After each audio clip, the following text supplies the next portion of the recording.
Rhonda, are we ready?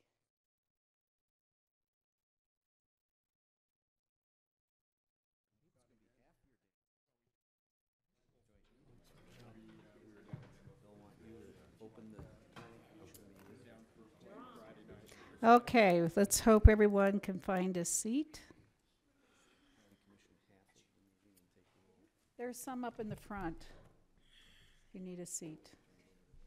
So, good evening to everyone. I want to thank everyone for being here. It's a pretty crowded room, and I look forward to talking with our Planning Commission, who is also here.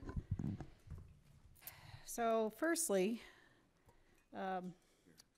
let's identify that today is February 5th. Groundhog Day has happened.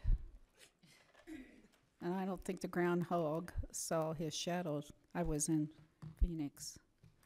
No snow. But maybe we'll get some.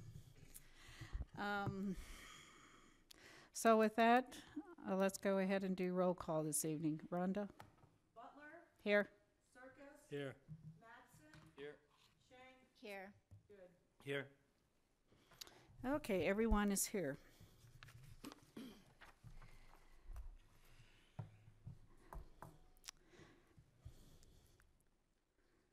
Okay.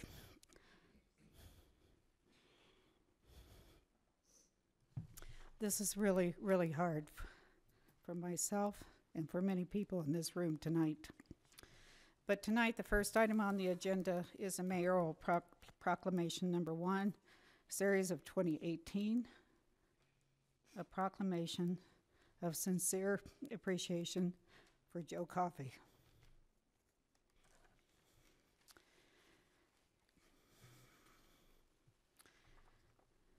And I'm going to stop after each one of these sentences because I want everyone here to relish what I say and to what it meant to the family and to friends and my fellow council people and staff who were with Joe the morning he passed away. Whereas Joe Coffey has served the town for over 38 years as the town's housing director, and whereas Joe has successfully developed a housing program that he has created countless opportunities for our residents and families, allowing them to call Snowmass Village their home. And whereas Joe oversaw the conceptualization, construction, and ongoing maintenance of 423 housing units the town and community benefits from today, and whereas Joe committed himself to caring for each unit and resident with the utmost respect, diligence, and care,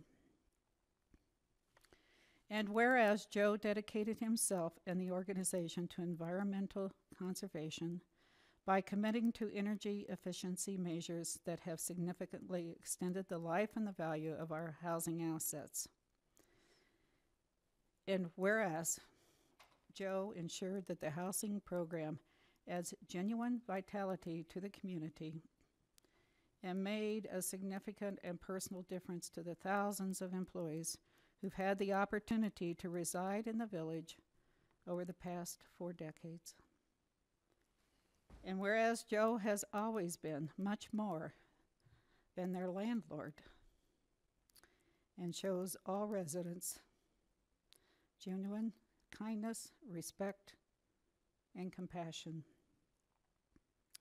And whereas the town council is eternally grateful to Joe for his countless accomplishments, loyalty, commitment, and contributions to the housing department and our dear community. And whereas Joe's vision, values, and legacy will forever be part of the housing department's history and future. Now therefore be it proclaimed by Marky Butler, Mayor of Snowmass Village, Colorado, on behalf of the town council and all the citizens and residents of Snowmass Village, that number 1, the first epic powder day of every year in Snowmass Village, be declared and officially known as Joe Coffee Day. I know, you're smiling. And the town of Snowmass Village hereby commits to naming a future housing project, Coffee Place, in honor of Joe's hard work, dedication, and values he instills in the community. In witness whereof, I have hereunto set my hand and caused the seal of the town of Snowmass Village, Colorado, to be affixed this 30th day of January 2018. Marky Butler.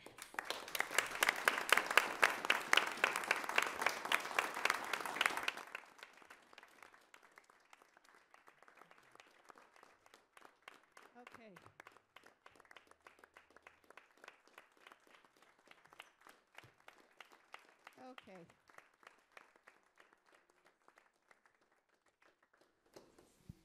Okay. Am I turned on? Yes. Yeah, it's on, Marky. Sam?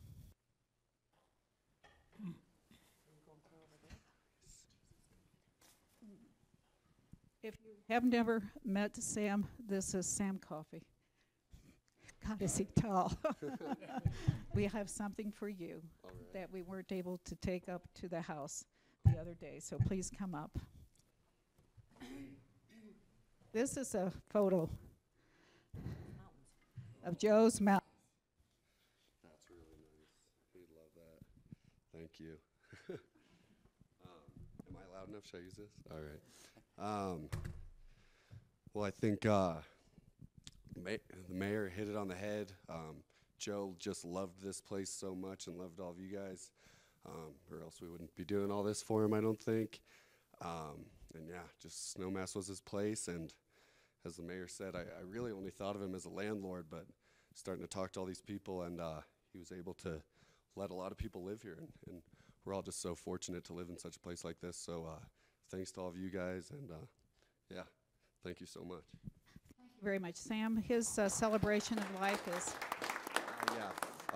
Friday at noon at the chapel, and if you can't get off work, we're all skiing together on Saturday at 10 a.m. at the base of Fanny Hill. okay. Thank you so much, Sam. Isn't it amazing that Joe raised such a wonderful, wonderful young man, along with Kathy? A wonderful family. I just cherish all you do and all you've done. Oh. Well, thank you. Thank you to everyone in the family. Thank you.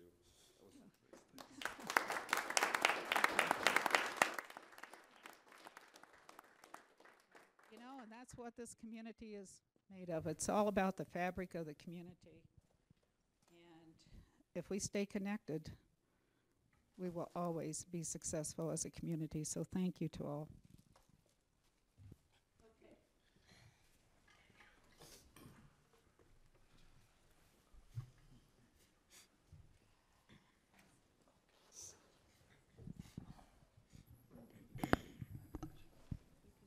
Joe with brown hair and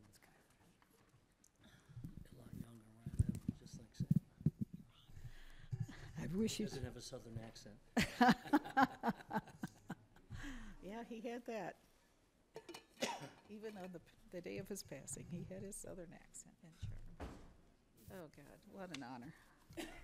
What a cherished saint. Okay, sorry, guys.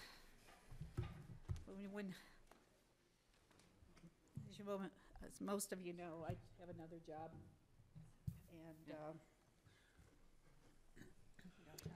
and it's really the most wonderful job one has, and that is honoring and cherishing and partnering with families and patients at the end of life. There's nothing more beautiful. You learn a lot. You learn a lot about life. So, in honor of Joe and the family, I do hope to see everyone Friday.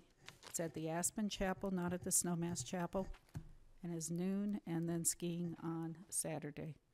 So we're all hoping that Joe knows we need a little powder. He'd be laughing right now if he's not. So, Mona, good evening. Welcome. Thank you. We're going to have a core update.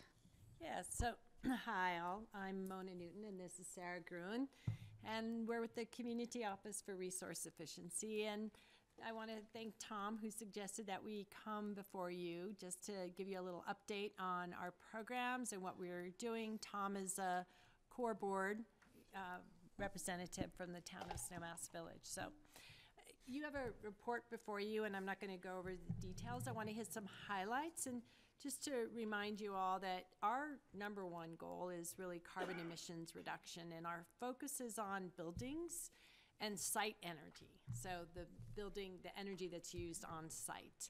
We also help green the grid with our renewable energy, and we work on building codes, as you all know. We've worked with Mark Kittle on the building code adoption. And then all of our programs roll up into supporting economic development. And it was kind of ironic that we're after this proclamation for Joe, because I wanted to extend my condolences to all of you.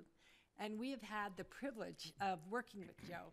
And we just saw him this past fall at our grants reception. And as you know, we have worked to provide some funding to the affordable housing projects in Snowmass. And he has done a fabulous job, really, of always being right there, getting the projects going, and calling me if it's outside of the program guidelines. Hey, I want to do a little solar project. What do you think? So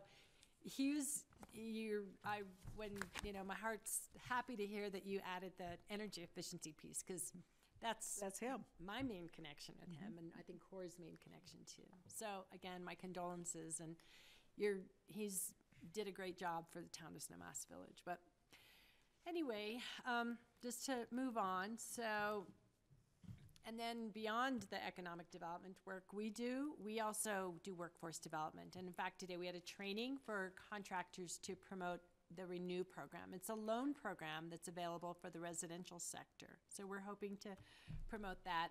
And then we also support market transformation and education of our programs. And just to highlight the report that Travis put up there, this past year, we've been able to help support your energy goals. And Sarah worked to develop the climate emissions inventory for the town. And so now we're supporting you in reaching those goals. And you can see that our funding helps support $68,000 in energy efficiency and grants, and that kind of energy efficiency and grants. And then you can see how that translates into boosting the economy and supporting the community in terms of our residential program, our commercial program, and our income qualified program. And we'll be continuing to do that in 2018. And as some of you know, we have a donor who continues to support the efforts in the town of Snowmass Village. And so we're able to offer energy assessments for free to residents in the town of Snowmass Village, which is great. And then this year we'll also be augmenting our marketing and outreach in the town to support that, to continue to try to get as many people to sign up as we possibly can, which is great. And then we're going to be introducing what we call the Quick Fix Bonanza into the town of Snowmass Village. And again, that's due to a generous donor who we currently install up to $100 worth of items like LED light bulbs or water-saving, water heater jackets, that kind of thing in homes. But we'll be installing $200 worth of quick fix items if we can find them. So it'll be light bulbs and thermostats and those kinds of things. So that'll be, I think that'll help continue to support what we're doing. And of course, we'll be working on the commercial side of things and working on reducing carbon emissions and energy efficiency in all the valley. We serve the Roaring Fork Valley from Aspen to Glenwood Springs. So, and we'll be working hard in the town of Snowmass Village as well to work with the commercial sector. So, Good. That's wonderful. I'm not going to go through all the numbers, but I'd be happy to. But I know you all can read, so. I'm happy to answer any questions that you might have as well. Any questions? Oh, one thing I did not mention is that Sarah sits on the Environmental Advisory Board and continues to work. That's part of the support for the town. That's wonderful. Any questions? Tom, anything from Tom? well, You're on the board. I like the idea. When do you think we could get that confessional up here? Oh, the energy confessional? Yeah. Um, I think everybody needs to hear about. I'm You waiting need to to hear hear about about this. the This is pretty good, and you'll get 5 Our Fathers and 5 Hail Marys if you're a good boy or girl. It's part of our High Five, and it was our 2017 outreach and engagement campaign where we had several art installations, and the energy confessional was one of them. This year we're going to be doing a little bit different, and it's called You Are Powerful campaign. And we're pretty excited about that. I'll just tell you a little bit about it. We're going to have a Changemaker Challenge with the high schools, and we're bringing in a young man from Boulder who's been, since he was 6 years old, he was out there talking about climate change and what we need to do, and that it's not just our generation, but it's his generation that needs to make things happen, which is really important. And then we'll be part of the 5 Point Film Festival. We're having a live storytelling event in June at Rock Bottom Ranch, which will be pretty fun and interesting, I think. And then, of course, we're doing some workforce trainings. And we have an energy innovation series. And as I mentioned, the training this morning for contractors about the Renew Loan Program. We're going to be hosting some code trainings this year. As you know, you all have adopted the 2015 building code, but there's always opportunities to educate builders and increase that knowledge. Tom reminds us from time to time that there's opportunities.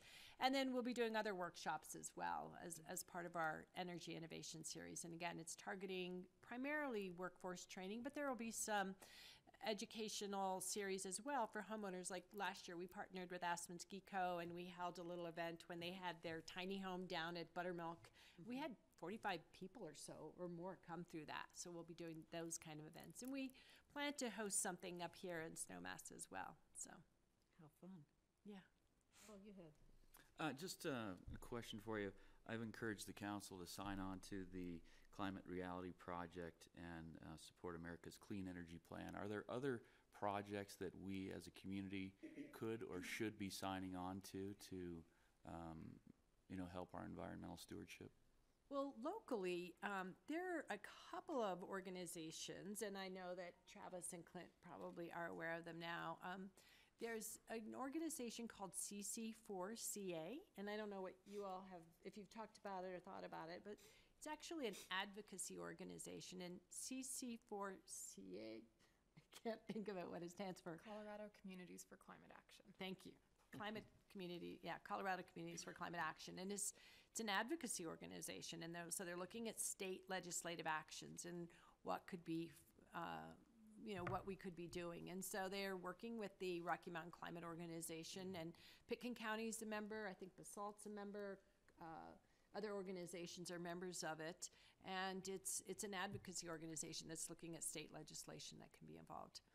You could also, it's not an organization, but you could send a letter in support of the Colorado Clean Energy Plan, which it's kind of, it's a stretch in a way, but in a way it's not, and I'll get to why it's not. It's the plan that Excel has filed at the Public Utilities Commission. And CORE sent a letter in support of it, and as have the Pitkin County Commissioners in the city of Aspen, and I'm not sure if others have, but it supports Excel's closing of Comanche 1 and 2. Those are 2 old coal-fired power plants, and then they would replace that with solar and wind and potentially natural gas, but we'll see how that goes. And so by 2030, they would be at 55% clean energy. Now, how that affects us is that you know that Holy Cross Energy gets a portion of their energy from Excel Energy. And so as that grid gets greener, Holy Cross grid gets greener. And that is one of the transition steps that we need for climate action. So that might be something that you could consider doing. Good idea. Sarah, did I cut you off? Mona, would you let the people watching or anybody who's watching TV or whatever or in the room, let them know how to contact CORE for information on any type of appliance changes or boiler or furnace changes, and how they would contact you? Yeah, our website is aspencore.org. Very simple. And then our phone number is 970-925-9775. Or you could send an email to info, energy at aspencore.org. aspencore.org. Thank you. Thank you very much. And your energy audits, are you guys, how long does it take to get an energy audit? To book an appointment and have the audit? Actually, it's pretty quick. It takes maybe 1 or 2 weeks, so it's not very long. And then the audit takes, anywhere from 1 to 3 hours, depending on the size of your home. Okay. Good stuff. And it's very informative. Rosabella got one, and she said that she learned a lot about her house, so. We all did. You're right. Okay. And Clint, you said you had some meetings with Holy Cross while you were at the latest meeting. Can you just give us an update on some of the specifics you guys spoke about? I mean, the fundamental we're looking for is they've got green power on their grid that's unallocated, and so we're looking for ways for us to tap into that green power, or that renewable power. And it'd be a little bit of a premium for sure, but we're working through those costs now, and we've got an opportunity to tap into it that I don't know that a month before we knew was available. So we're trying to find ways, some renewable they have on the grid now, and a renewable project they've got coming up in the next 18 months that we hope to take advantage of. Great, thanks. Thank you very much. Good to see you. Thank you very much for all that you do to support energy efficiency and clean energy. Thank you very much. Thanks, Mona. Thanks, Sarah.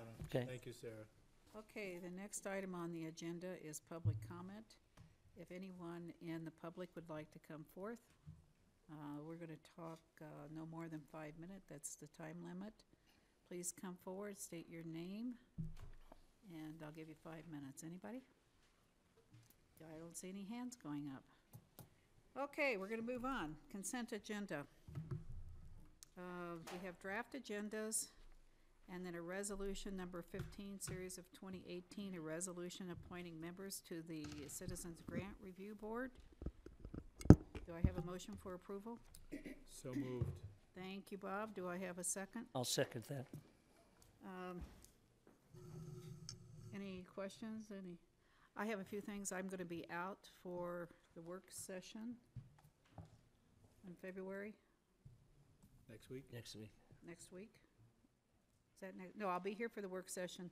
It's the next meeting. the council EOTC. meeting. Yeah. Council, on the 20th? I don't remember what I sent to all of my colleagues, Yeah. but I'm going to see the Daytona 500. So it's been on my husband's bucket list, so we're going. Now that's my social life. Second item, I just had a comment. I don't know if other members of either Planning Commission or Council received a lot of comments about the joint meeting we had last week with our Planning Commission. I know I got a lot of comments. I got quite a few. Yeah, and there's nothing on the future schedules regarding future meetings as we work on the comp plan. Could we potentially identify a few dates and start working towards that? Yes. I'll let you guys work on that. Is that fair? You bet. Okay. Yeah. Okay, with that said, if there's nothing else, You need to vote on, do we need to vote Yes, on the consent agenda, right? huh? We need to vote on the consent Yeah. agenda, yes. So we have, A second. we've had a motion, and we've had a second. We've had a little discussion. All in support, say aye. Aye. Aye. Opposed, same sign. Okay, moving on. Joint meeting with the Planning Commission.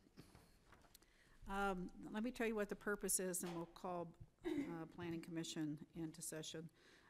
Joint Town Council and Planning Commission meeting, and this is applicant's presentation of the preliminary plan PUD with initial zoning to Est, which is a state for a Lot 2 of the second amended Gentry Lot Split subdivision plat relative to the Pope annexation process. So that will be the topic. And Patrick, you're the new chair of the Planning Commission. Can you call the planning? Say that again? Can you call the Planning Commission into session and take roll call, please? Okay, at this time, we call to order the planning commission. Those in attendance starting with Jamie. Jamie Knowlton here. Thank you. Doug Farr, here. Patrick Kilty here. Jim Gustafson here. Terry Hooper. Okay, thank you. Who's going to lead the conversation? Sarah? How are you? John, John, you want to take lead, or Clint, or do we go right into having Sarah this evening? I think you all know that Steve Connor is Sarah's partner. Steve had a little back surgery a week or so ago, and Sarah's here to pinch hit. Just kind of as a background, this is the house that's at the top of, well, it's right next to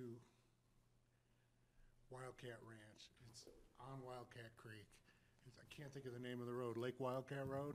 Oh, it's Ridge of Wildcat. Ridge of Wildcat. Anyway, it's the last house up there, and to get there, you go up Divide, through the fences, and through the county to get up there.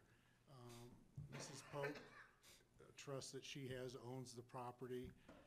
What they want to do is bring it into the town, because there are, there's a house built up there that didn't use all of its allowed square footage, and the county then changed their rules. They do have the 1/6 contiguity with the town, so they've asked for annexation. The town has entered into a pre-annexation, and concurrent with that process of annexation is a land use review. So there's an application here to rezone this property to a state, which is the closest zone district we have, and the application basically tracks what happens at Wildcat Ranch in terms of the allowed uses, square footages, etc. And with that, I think, Jim, do you have anything you want to add, or should we let Sarah go? Just to say that, the annexation process probably begun over a year ago, so this just starts the land use process for the preliminary plan PUD and the initial zoning request to EST. Will we be taking public comment, John? That's really up to you. This is not a public hearing. This is really for you to hear the application, and if you want to give direction to, right, Jim? Yeah, that would be the second item on the agenda. The first item would just be the presentation of the application, and then the second item relates to the council's The directives to the planning commission. I should also point out that we deemed the application complete. We have already referred it out to town departments, referral agencies, and districts for comments. Those comments are due a week from now, because we thought we'd give them a chance to hear the presentation from the applicant on this proposal so they can wrap their heads around it. But we also pointed out to the applicant that we'd like to visit the site. I think it's important for some of the staff to verify certain features on the property. And but we haven't coordinated that yet, so maybe we could do that prior to the planning commission meeting, or possibly maybe with the planning commission during their review of the application. So I just wanted to point that out, that we still need to get up to the site and visit it. Mm-hmm. Otherwise, I could turn it over to Sarah and she can present it. Can you wait till I get Sarah to Sure. speak first? Sarah? Yeah, no, I'll have Sarah to speak first, and during the session, I'll take some public comments. Can I talk? Well, I wanted to, no, Take a minute. no. It has bearing on this. Well, I need to have the attorney to present, and then we will take public comments. Next, after her. Fine. Okay, Sarah. Okay. How are you? As John mentioned, my name is Sarah Oates. I'm an attorney at Oates, Knezevich, Garden Schwartz, Kelly, and Morrow. I work with Steve Connor, who has been the primary contact with the town on this project. He's out due to a medical issue, and so I agreed to come and present this to the P&Z and the town council. I don't know about I haven't been that involved in the process. I don't know how involved P&Z has been. I know that town council has seen this before, because we are also in the process for the annexation, as John had mentioned, to be annexed into the town. So wait, let me see, let me get this up.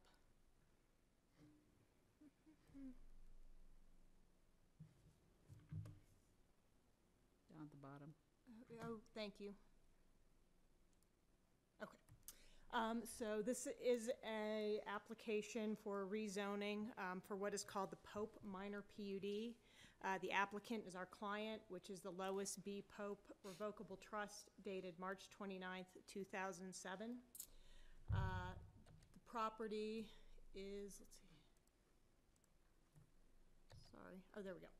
So I took this from the application, or from the staff memo. This is a vicinity map as to where the property is located. The property itself is this property right here, this brown piece. It is adjacent to Homestead 7 and Homestead 6, Wildcat Ranch. It is currently located in Picken County. It's 200 acres, and there is an 8-acre activity envelope.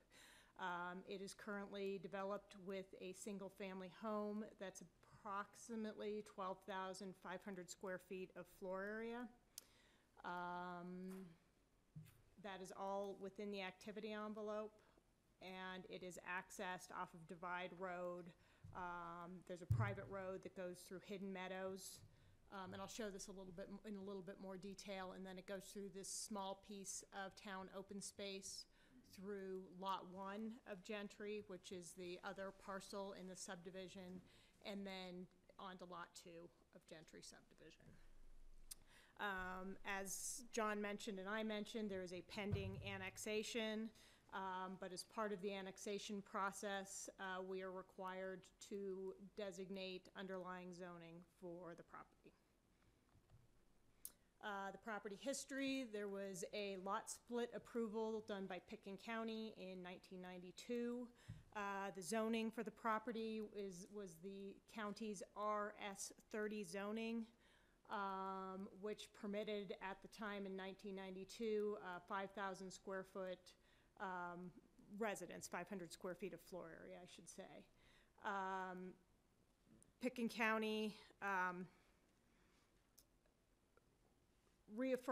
basically as part of the approval process in 1992, Picken County approved a development activity envelope, and the development itself was fully vested under Colorado statute. All of the conditions of approval as part of the county's approvals have been satisfied, and then in 2006, Picken County updated their land use code and changed the allowable floor area from 15,000 square feet to 8,250 square feet based off of a recommendation from the Snowmass caucus.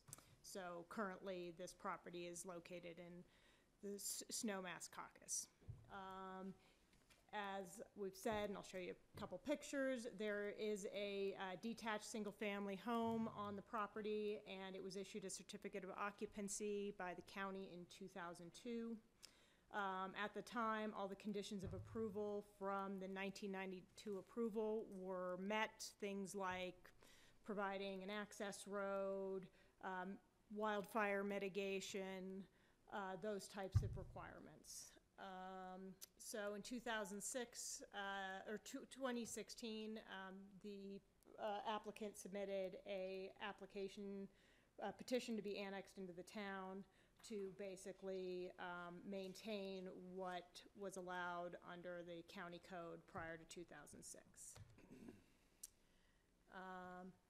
So the applicant's intentions with the annexation and the rezoning were to have certainty as to what they could develop on the property and maintain what was approved in 1992. As part of that, because there's no zone district that specifically fits with this property in the town of Snowmass Village, we need to do a PUD as well. So the guiding zone district will be the estate zone district, but it will be a PUD because we're varying from the dimensional requirements, most specifically allowable floor area. Under the estate zoning, it's a 12,000 square foot max for floor area. Under the PUD guide, it would be proposed to be 15,000 square feet, which is consistent with Wildcat, what's allowed in Wildcat. This would also provide unified zoning on the town's western boundary. So this is the existing house. This is a Google Earth photo that shows the Pope House in relation to the Wildcat Valley. So on this side, so on the right-hand side is Wildcat drainage, and on this side of the slide is the Snowmass Creek drainage area.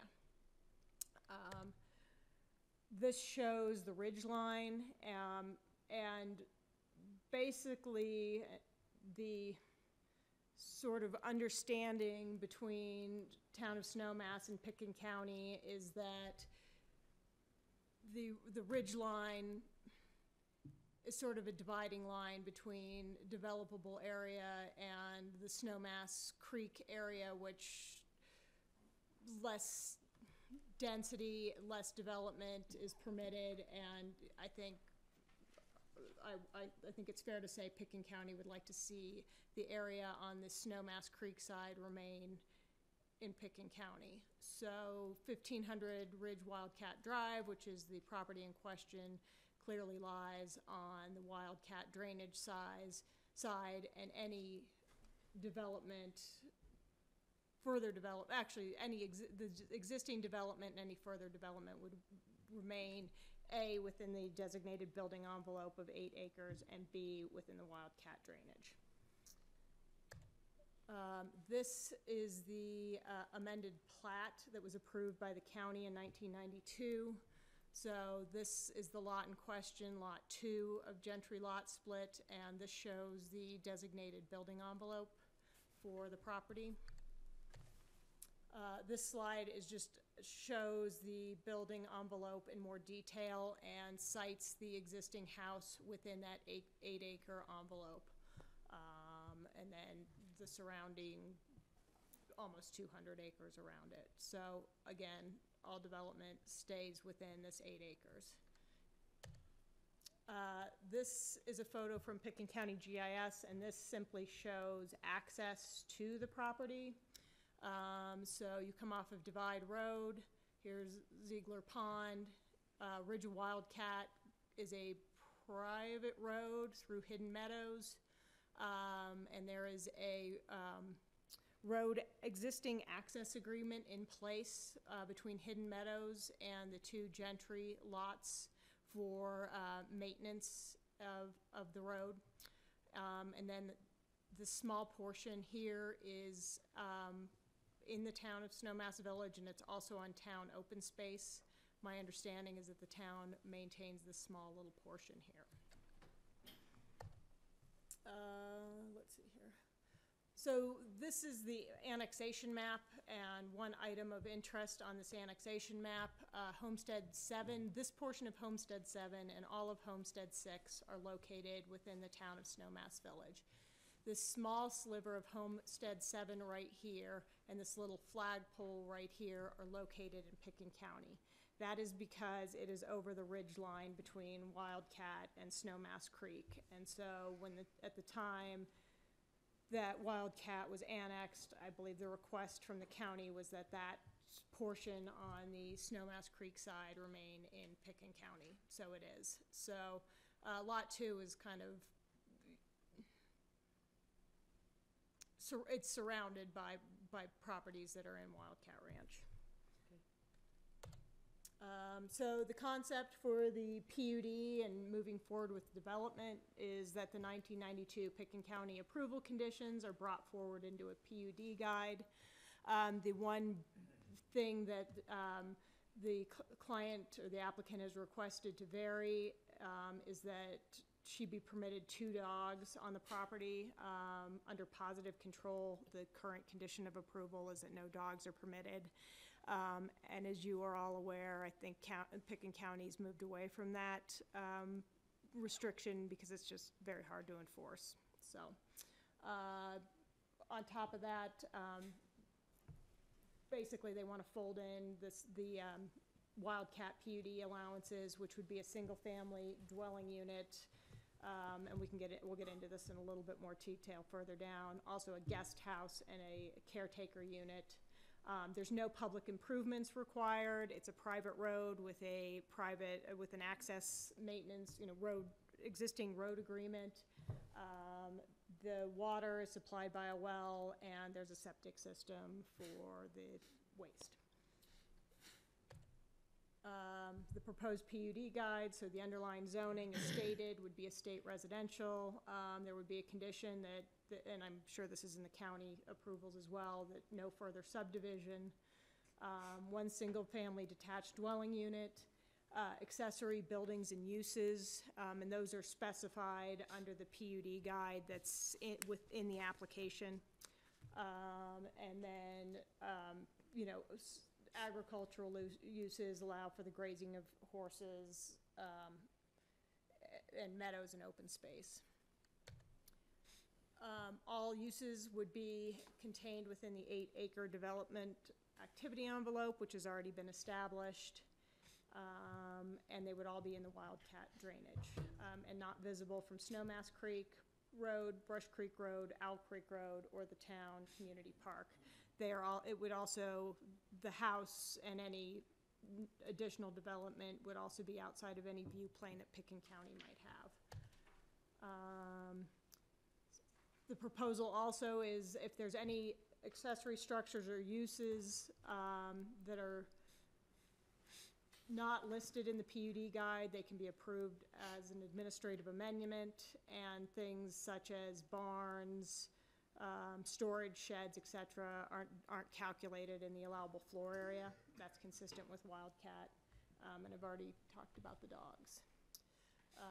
So dimensional requirements: 15,000 square feet of floor area, up to 2,500 square feet for a guest house, and 1,500 square feet for a caretaker unit. That's consistent with Wildcat. Garage exemptions of 1,200 feet for the main house and 500 square feet for the guest house and caretaker unit.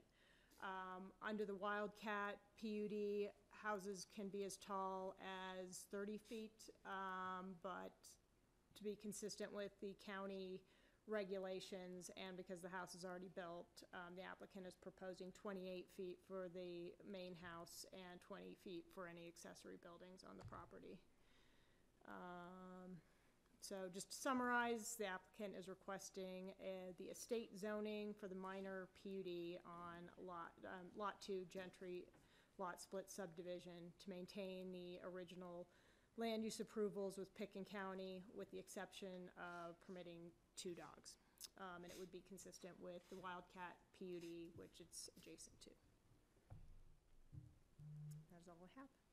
Okay, thank you. Are there questions the Planning Commission might have relative to the work ahead? I have one. Yeah, Jamie? You mentioned the Snowmass caucus. And which one are you talking about? Well, it would be the Snowmass Creek at this point, because they split, so it's. They did split, so you have, this is the newer one. This is the new Snowmass Creek, so Capitol Creek's, my understanding is doing its own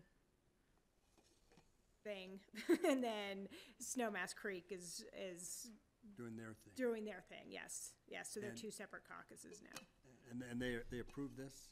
Yes, that has been approved, yes. That's not a surprise. I know, yeah. Oops. And I have another question. Gosh darn. Jeez. Yes. Do we need to They were get you a telling me new to shut chair? up. You're Get shrieking. a little shorter there, Jamie. I don't know what happened. We don't have the canes, we just. John, isn't there why are we here? Isn't there a 35-acre lot exemption for development under state statutes? For subdivision. For subdivisions. Yeah. And they want to annex into the town. Okay. So they're voluntarily asking to be zoned estate, and then they want to do a PUD overlay over that to accomplish what they've actually already been entitled to by Pitkin County, but that was effectively, I don't want to use the takings word, but nullified by an amendment to the county zoning. Yeah, I just thought that that 35 acre exemption exempted them from Pitkin County. Jamie, there's a chair here. Yeah, There, okay. That's what I was just, I just have one question too. Is Lot 1 not seeking to be annexed into the, It is not, Village? it is not, and to be honest with you, I'm not sure if that's because they're not interested or because they weren't asked. I haven't been involved, so, but if it's important, I can certainly make sure Steve has that answer when he's in front of P and Z. To be clear, Lot 1 does not have the contiguity required to do it on their own. They would need to have Lot 2 be annexed in to do it. And to date, they have not joined, for whatever reason, not speculating on that, to do a serial annexation, which would be one after the other, so. fair enough. Any other questions? Yes. I just want to reinforce Jim's suggestion that we, at least it's made available to be able to take a visit there. And I'm interested to see how that road that kind of parallels the ridge line, but I presume it's well down from the ridge line, how that works. And then I also assume that all of the graphics that we've seen here that Sarah showed, and a lot more will be in the application that we'll get copies of. That application is on the town's website. There's a myriad of files, probably about 50 of them. But if you want to see the proposal, the PUD guide, the PUD tab 4 would probably be the most important one to check, because it really, in essence, outlines the proposal, at least in writing. But there's other exhibits and maps that you're looking for there in the back part of Yeah, that's that what I application was- packet. Yep. Thank you. Other questions? Yeah, I have one question, Sarah. Is Snowmass Village water and sand up in that area, or No. will it ever be up in there? In terms of, Right. in terms of the owner, Mm-hmm. they're on well and septic? Correct, yes. So Yes. that is how, as far as the zoning is concerned, John, is there any potential issue going forward with No. septic and water and well? No, and that remains in the jurisdiction of Pitkin County, so they'll inspect those. And Tom Dunlop's here tonight, and he's met with the development review team. And the structures up there probably need to be inspected. And we'll have the county do that and give us a report when we get further into preliminary. I have another question. Okay, Jamie? Sorry. Estate zoning, do we have that currently? Mm-hmm. Okay. Yeah, don't Okay. you live on one? No, we Do you had know one. your zoning? Obviously not. Thank you for bringing that up. Okay, questions from council people, then I'll take public comment or questions. Anyone else? No, I don't have any. Okay, you want to come over here to the mic?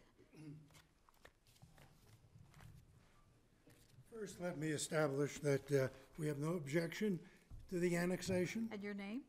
Al Levinson. Yes, thank you very I'm a much. Al. homeowner that's on one of the 6 properties along the road. I have no objection to the annexation.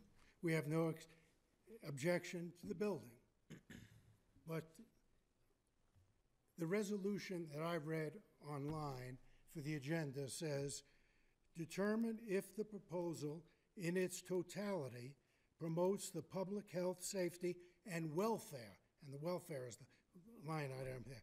Find whether a public benefit exists. Now, let me just tell you our concern. Our concern is very simple. 6 homeowners share the road. Under the current Pitkin County rules, you're not allowed to build anything further.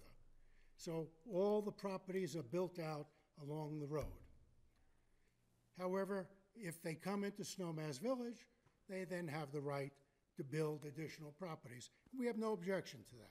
So let's just take a look at the 4 entities involved. Pitkin County, what do they get? From what I can see, nothing. What does Snowmass Village get? Snowmass Village gets about $500,000. What does Mrs. Pope get? Mrs. Pope gets the ability She has the house for sale, gets the ability to advertise that you can then take that property and build some additional, a guest house or something else on the property. Helps her sell the property. The 5 other homeowners who use the road, what they will get is they'll get saddled with a major cost to repair the road damaged by heavy construction and cement trucks. We've had that experience in the past during the building process. So what we are looking for, again, we want to go ahead, we have no objection, but find a way that the other 5 homeowners won't be saddled with very substantial costs to repair the road. Okay. Which we will talk about putting in the resolution and advise Planning Commission to take a look at that as well. That's what I'd like, is something in the resolution that protects the 5 homeowners in some way. Okay. Anything else? If not, no other questions? I don't see any other hands. Okay, Patrick? What? Are we gonna do the resolution now? Well, That's in a separate section. It's on separate. It's in a different part. That's a different part of the agenda. I should probably clarify too that we did a public hearing notice in advance, and that was for the planning commission meeting tentatively scheduled for February 21st. So that's when we do all the analysis, evaluation, obtain public comment and so forth, so. Okay, well, everybody knows now that that is going to move forward. It's been scheduled for the Planning Commission. Yes, Julie? I would just like to add to that, the applicant is asking in their PUD language, and when you start reviewing that, you'll see it, for the possibility of enclosing a riding arena. I think it's up to 15,000 square feet in their PUD, and they would do that by way of an administrative modification. So I want to make sure that you're comfortable with that, because that doesn't normally go into a public hearing process. But, and that's proposed as a conditional use request at this time. They're not proposing the actual building at this time. So they're just proposing it as a use, conditional use request, which is subject. So what is typical in an estate zoning for ability of use? You can have accessory uses, but they're trying to follow the Wildcat review procedures for indoor. It's similar to what the provisions at Wildcat Ranch. So they'd be allowed to come in through administrative mod process, which could be referred or forwarded to the Planning Commission for review, depending on the extent, mass and scale of the arena. Or, it could be set up as a special review, which would require either administrative Planning Commission review or a full-fledged Planning Commission and council review.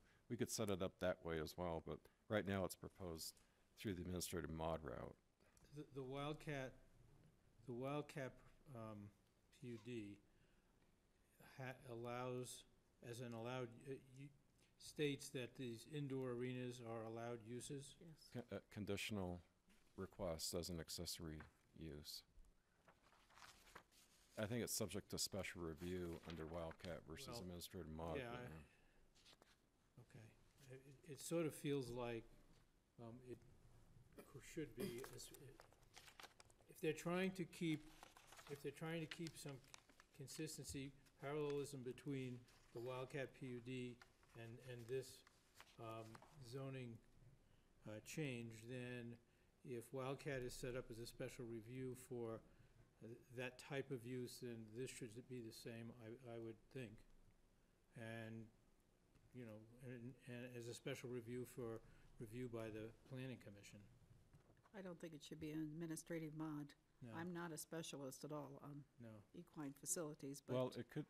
Well, it depending on, maybe they would only propose initially like a 2,000 square foot arena, but they could propose up to 15,000. If that's the case, then I'm sure Julianne would probably refer it to the Planning Commission, which would require a public hearing notice. Should we, I don't think we should speculate right now. You shouldn't. This is Jim has just advised you what Yeah. the applicant's proposing. He's also advised you what staff is thinking. This is well beyond the scope of the joint meeting, which is for the applicant's initial presentation. So there'll be plenty of time in the hearings to come to get down in and drill into this and understand both procedures, have comparisons for consistency, et cetera. Okay, thank you, John. Patrick, would you like to adjourn the planning I think commission? we should adjourn. I move we adjourn. Second. Second? Jamie's got somewhere to be in 5 minutes. Second. Okay. All in favor? Aye. Aye. Okay, Thanks, thank you guys. Thank you, guys, good to see you. Thanks, guys. Let's move on to the next section of the agenda, administrative reports, and this is the resolution number 3, series of 2018, a resolution providing town council direction identifying specific components of project elements, areas of code or core issues for the planning commission's review of the preliminary plan PUD with the initial zoning to est application for Lot 2 of the second amended Gentry Lot Split subdivision plat relative to the Pope annexation. With that said, do I have a motion for approval of resolution number 3? You wanna take discussion after Yeah. the motion? Yes. Okay. So moved. Okay, do I have a second? I'll second. Thank you, Alyssa. Okay, discussion?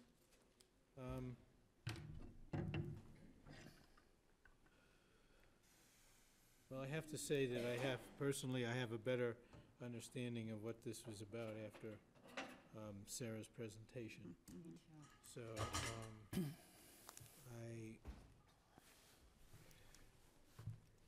let me just see.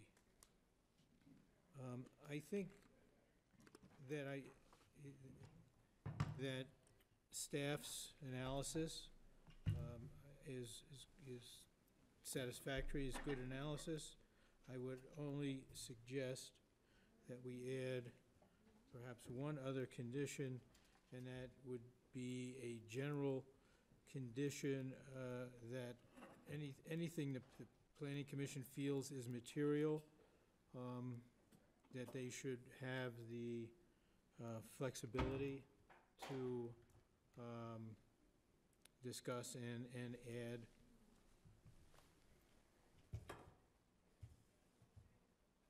They normally would do that, wouldn't they? Well, I don't know, I mean, I'm kind of asking.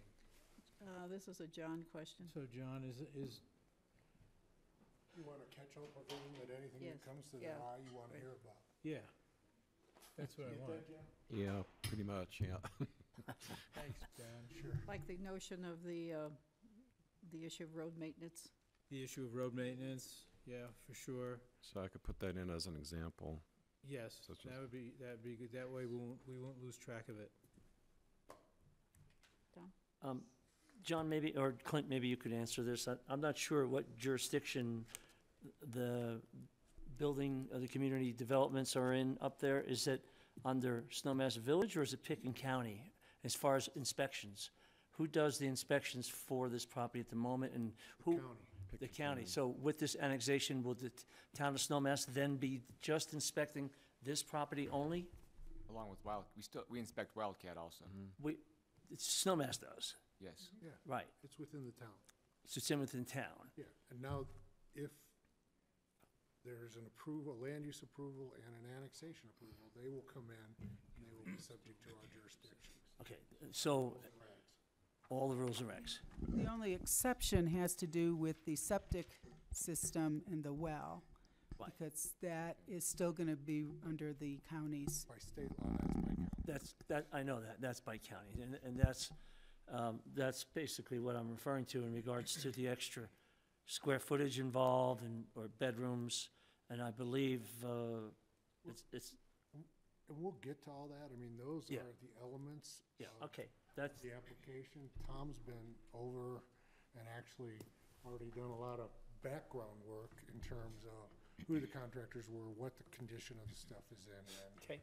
a lot of research at the county level on everything that's there. So that, you will get all that. Well, this is just, I know you've had this in front of you for about a year and a half now, but That was the annexation portion. This is a separate process. This is the land use.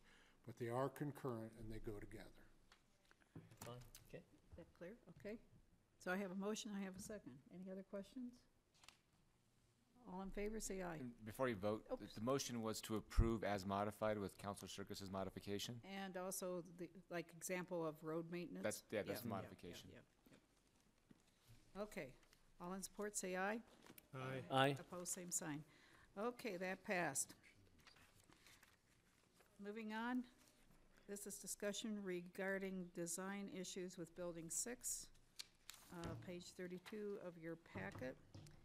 And Clint, this one's yours.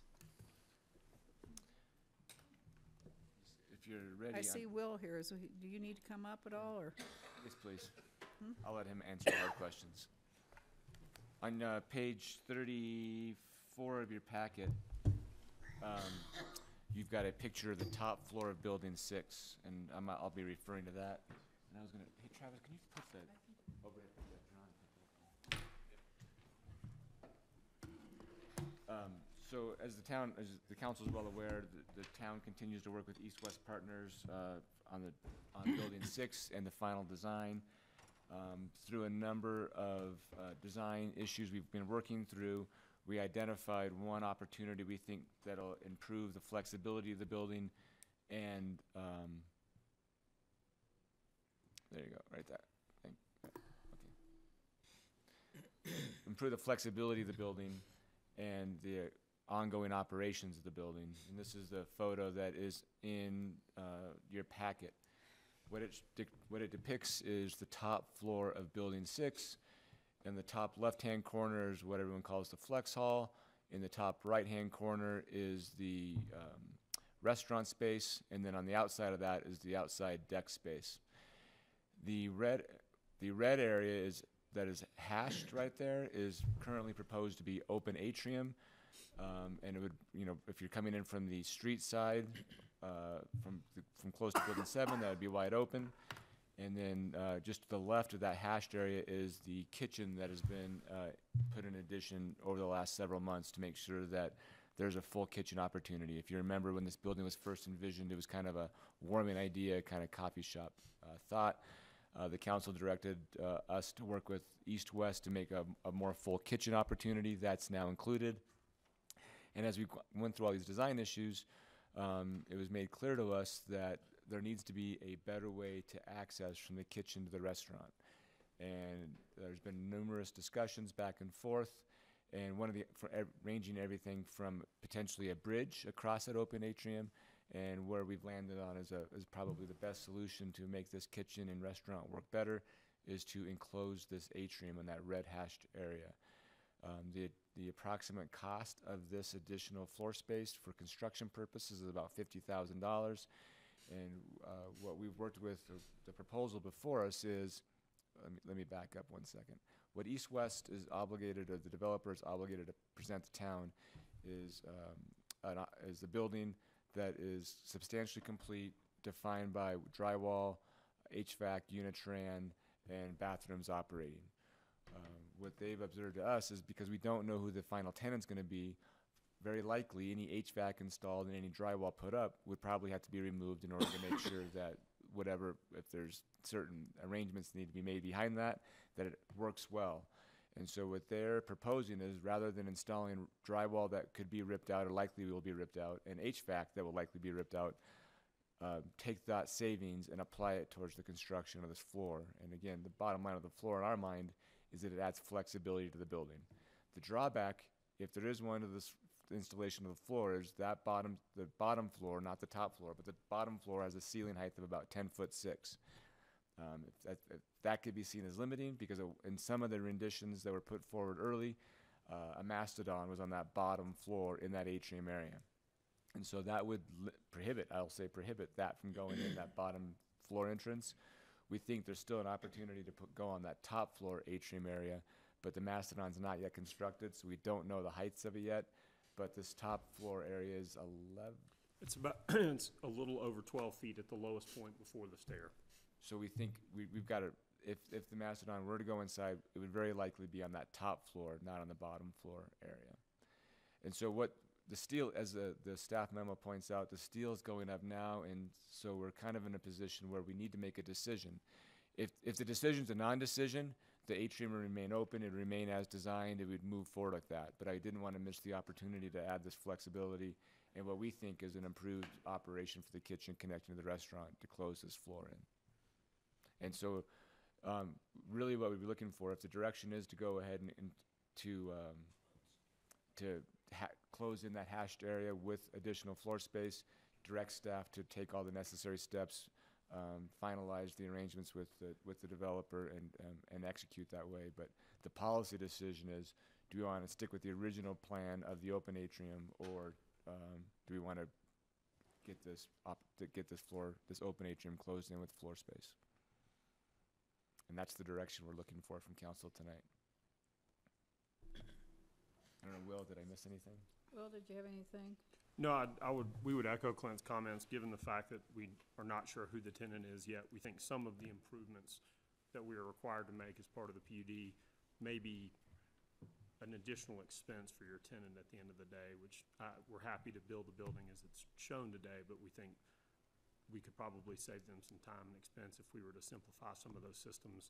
We also do agree with Clint that this provides better connectivity from the kitchen to the restaurant, which seems to be a concern for the various groups we've engaged for the building as well. Okay. Questions from council? Well, you had said basically if you don't drywall the building, these costs are going to balance out the deck and. No.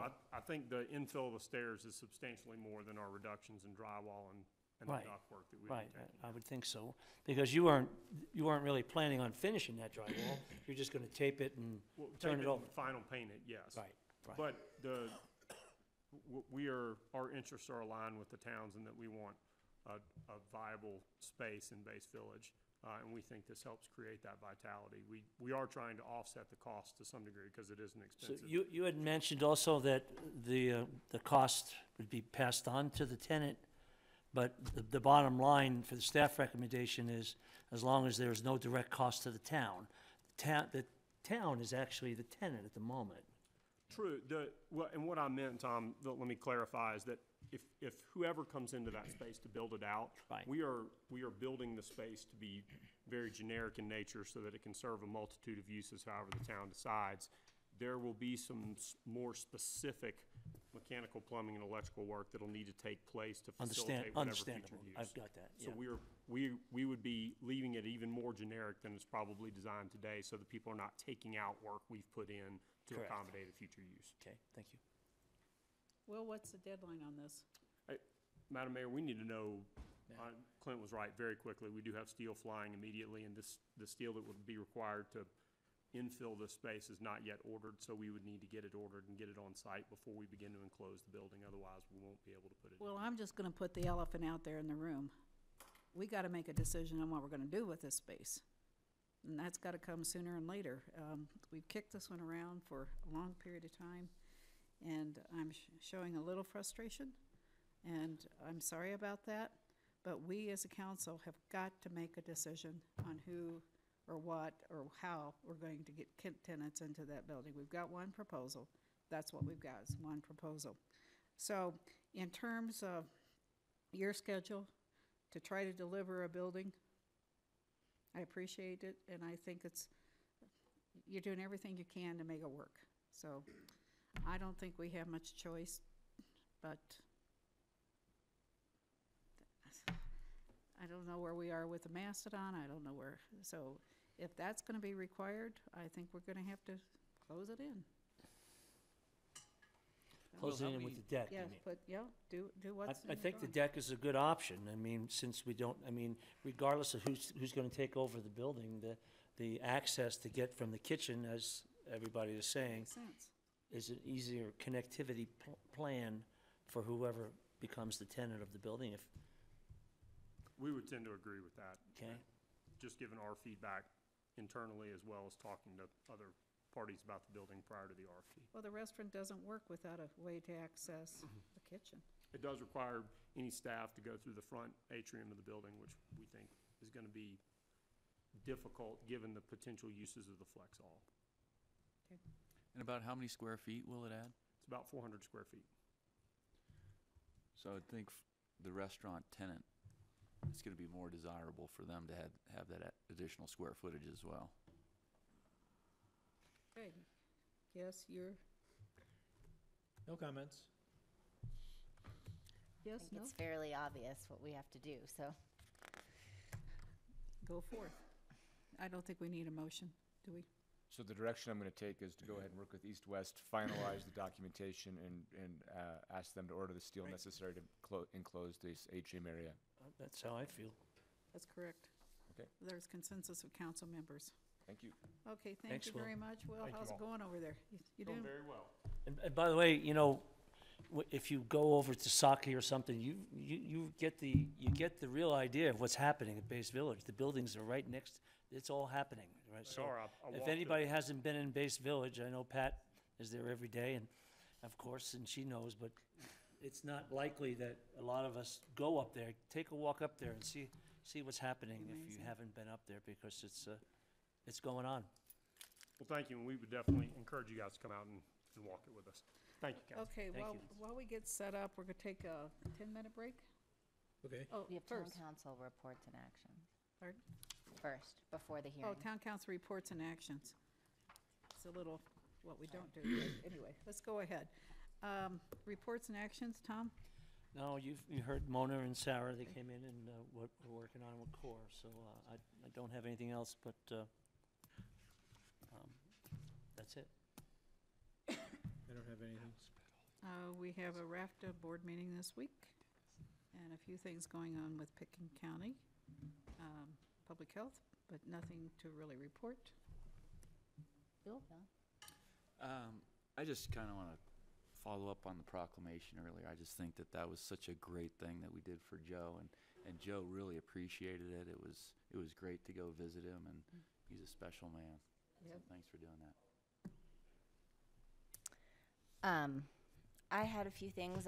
I went to a Northwest COG meeting, which, in Edwards, which was very interesting. There's a few things that I'm gonna bring up with Clint that came out of that meeting, but just a couple things for you guys to know.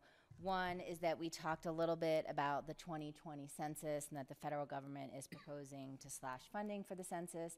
So Picken County is working on a letter, basically saying that they should be giving more funding towards the census, and Patty Clapper asked if, we'd be interested in signing on to something like that. So Clint was gonna call over there and see who's got the letter and what that looks like, and then we could kind of go from there.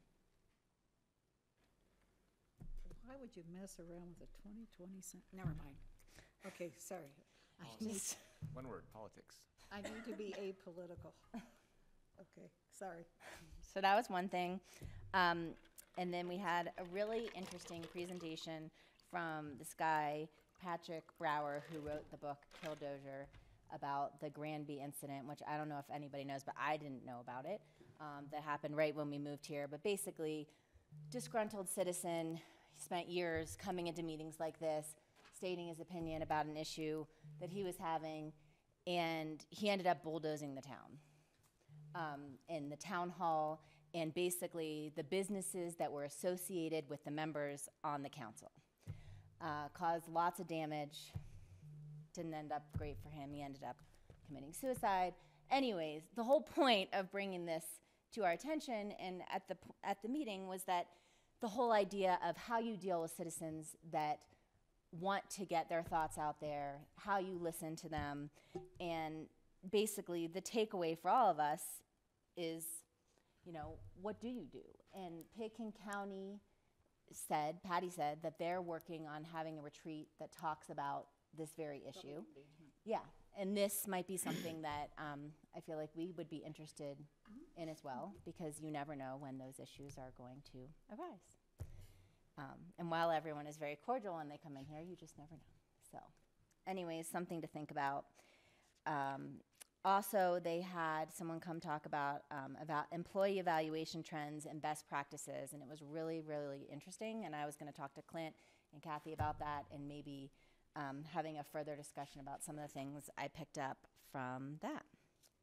That sounds very interesting. It was really interesting and really, really helpful. They talked specifically about, how you go about doing these evaluations among employees and the best way to be productive about it.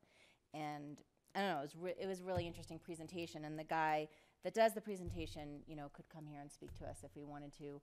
But there was just a lot of information that I learned, and I was going to share that with Clint. Be a great work session. Yeah, it was really, really Yeah, interesting. I'm very interested in that. So, Because we're all about improving. yes. Always process improvement. Yeah. Very so, good. anyways, it was a very busy meeting. Okay. Clint, do you have anything? No, ma'am. Nope. John, no? Okay, we're gonna take 5. Do you want me to do it now? What? Do you want me to do it after?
Back in session. I'll call the meeting back to order.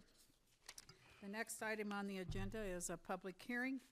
Quasi-judicial hearing is what this is. And we have a sketch plan review of what's known as the Snowmass Center. And with that said, I'm going to turn it over to Brian or Joe. Okay. Hi, Brian. Thank you, Mayor. So I wanted to start off, I have about 30 slides I'm going to go through. This is the town council's first opportunity. Can we note for the record that Alyssa Schenk has recused herself from this discussion? Okay. Thank you. Yeah, She thank you. actually already did that on the record, so it's a continuing recusal. Okay. Okay, with that said. So with that said, I just wanted to point out that there's about 30 slides that I'm going to be going through this evening. This is town council's first chance to hear from staff on this proposal. And actually, before we get going, I did want to state for the record that the applicant has provided the affidavit of posting and mailing as required for a public hearing of this type. So as a reminder, the town council had an opportunity to look at this in a joint planning commission meeting back on September 18th, 2017. At that time, the applicant gave a broad overview of the project. At that time, there was no public comment taken. There was no recommendation provided by staff. After that joint meeting, the Planning Commission did begin their subsequent review of this application, and that went through most of October. On December 6th, they adopted Resolution Number 8 of 2017, which basically recommended that the Town Council allow the applicant to proceed to preliminary plan. So it's also probably important to note that with this application proposal, part of sketch plan is, we're looking at this development proposal with a very broad brush. General concepts, mostly mass and scale, the arrangement of the site plan, where buildings are located, things of that nature. And through the course of the review with Planning Commission, there were some changes that were made to the site plan.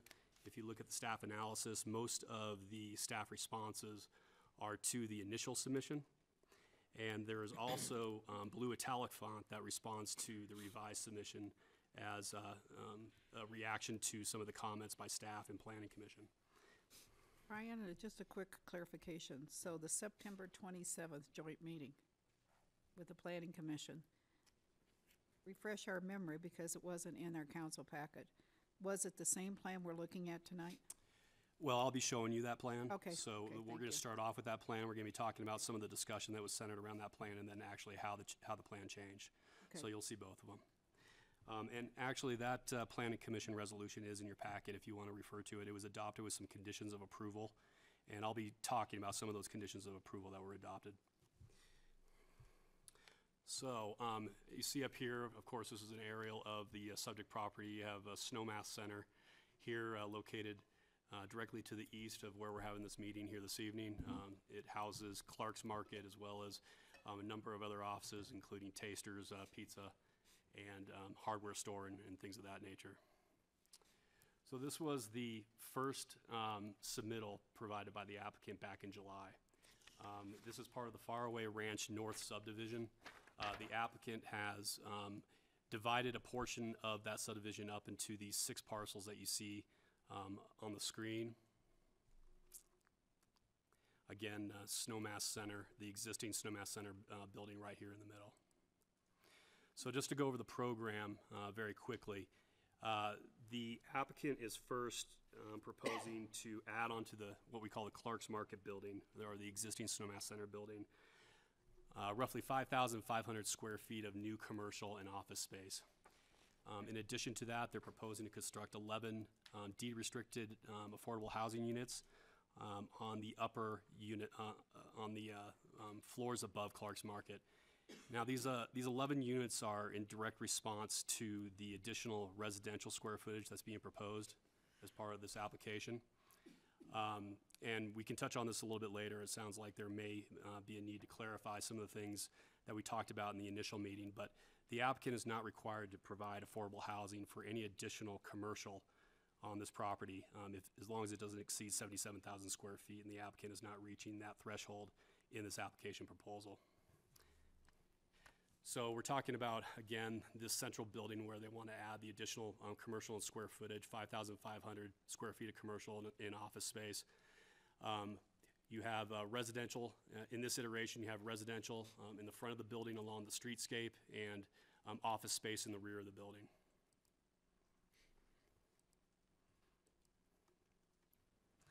Going back to the program, the applicant is also proposing to build 45,000 square feet of mixed use, adding a mixed use building just to the south of the Clark's Market building. That would include 14,500 square feet of new commercial and office space, 12 free market units, and roughly 120 subgrade parking spaces underneath that building.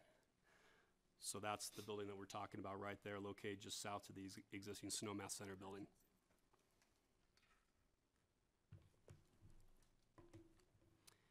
And then finally, the proposal initially, in the initial sketch plan submittal, to develop 50 free market residential units on the periphery of the existing, of the proposed development. So here on parcel 2, request for 11 multifamily free market units. On parcel 3, 14 multifamily units. 17 multifamily units on parcel 4. And finally here, 8 units contained within 4 buildings. So you have 4 duplex buildings proposed right here for parcel 5. And then finally, a new public transit facility located down here in the southwest portion of the development area.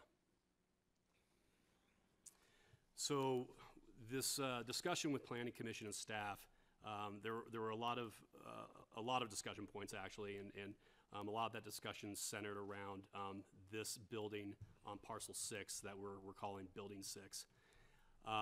So some of the initial concerns that we had with this was basically around the mass and scale proposed. At its highest point, this building was initially proposed to be up to 62 feet high, as seen from, I believe it's this corner right here, down to Lower Kearns Road, right here. At over 4 stories, the main concern with having a building of that height and that mass and scale was the potential for losing solar access into this central component of the development of the project. This area right here that the applicant is trying to establish by having buildings on both sides is sort of a Main Street component. So when we say Main Street, that's what we're referring to right here. An area that's has a cross section of buildings on both sides. And what's our current building height within a approved comp plan, 38 feet? So the applicant is proposing an overlay zoning of MU2, mixed use 2, where the maximum height is 38 feet. So again, with a building of this mass and scale, of course, we were worried about the solar access into this central commercial area, making it sort of a cold, dark place for much of the year, having ice build up and making it rather inhospitable for vitality and things like that we were trying to promote for this center. The other concerns that we had were possible blocking of visibility of some of our natural amenities as seen from within the center. With the height of, what we're talking about along here, of course, that'd be blocking a lot of our views of the mountain. And we think that's, for the most part, something that we should be capitalizing on as a community. And we were also concerned about the visibility into the center and the visibility of the entranceway as seen from Brush Creek Road down here. There is language in our code that talks against trying to create a wall effect or a barrier. And staff and Planning Commission were concerned that this height of the building as seen from the back here was actually creating that situation, a barrier or a wall, if you will. So when we're taking a look at that specifically, this is a rendering that was actually put together by the applicant design workshop. And they wanted to kind of show in very general terms what the development could look like. This is that parcel number 6 that we're looking at that's circled right there. You can see the stature of the building and the height of it, higher than what's being proposed for the Snowmass Center across Main Street, and certainly higher from the backside as seen from Lower Kearns Road. This is another perspective as seen from Lower Kearns Road looking upwards This is that parcel 6 that kind of illustrates that height from the highest point on this corner down to the streetscape, maxing out potentially at 62 feet. It created enough concern from staff that we asked them to pull together these renderings of potentially what that building could look like as seen from Brush Creek Road. When you see this building here in the main photograph over here to the right, you can see how it does in fact create that sort of wall or that barrier effect that we were concerned about. This building as drawn here does break ridge line, which is something that doesn't correspond with our code. This is from a slightly different perspective, as seen higher up on Brush Creek Road at the intersection with Kearns. Still breaking ridge line here from that highest point at 62 feet.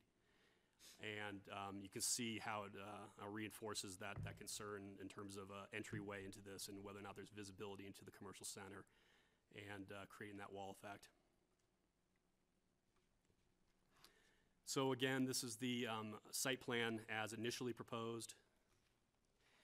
Talking about building number 6, one of the ideas that Planning Commission brought forth was the possibility of lowering the height of this building right here and recouping some of that lost square footage by allowing this building to expand to the west like this. The thought was that that would actually elongate this Main Street pedestrian experience and sort of cap off that streetscape in totality. So on each side of the road, in every aspect of it, you actually have infrastructure relating to infrastructure on the other side.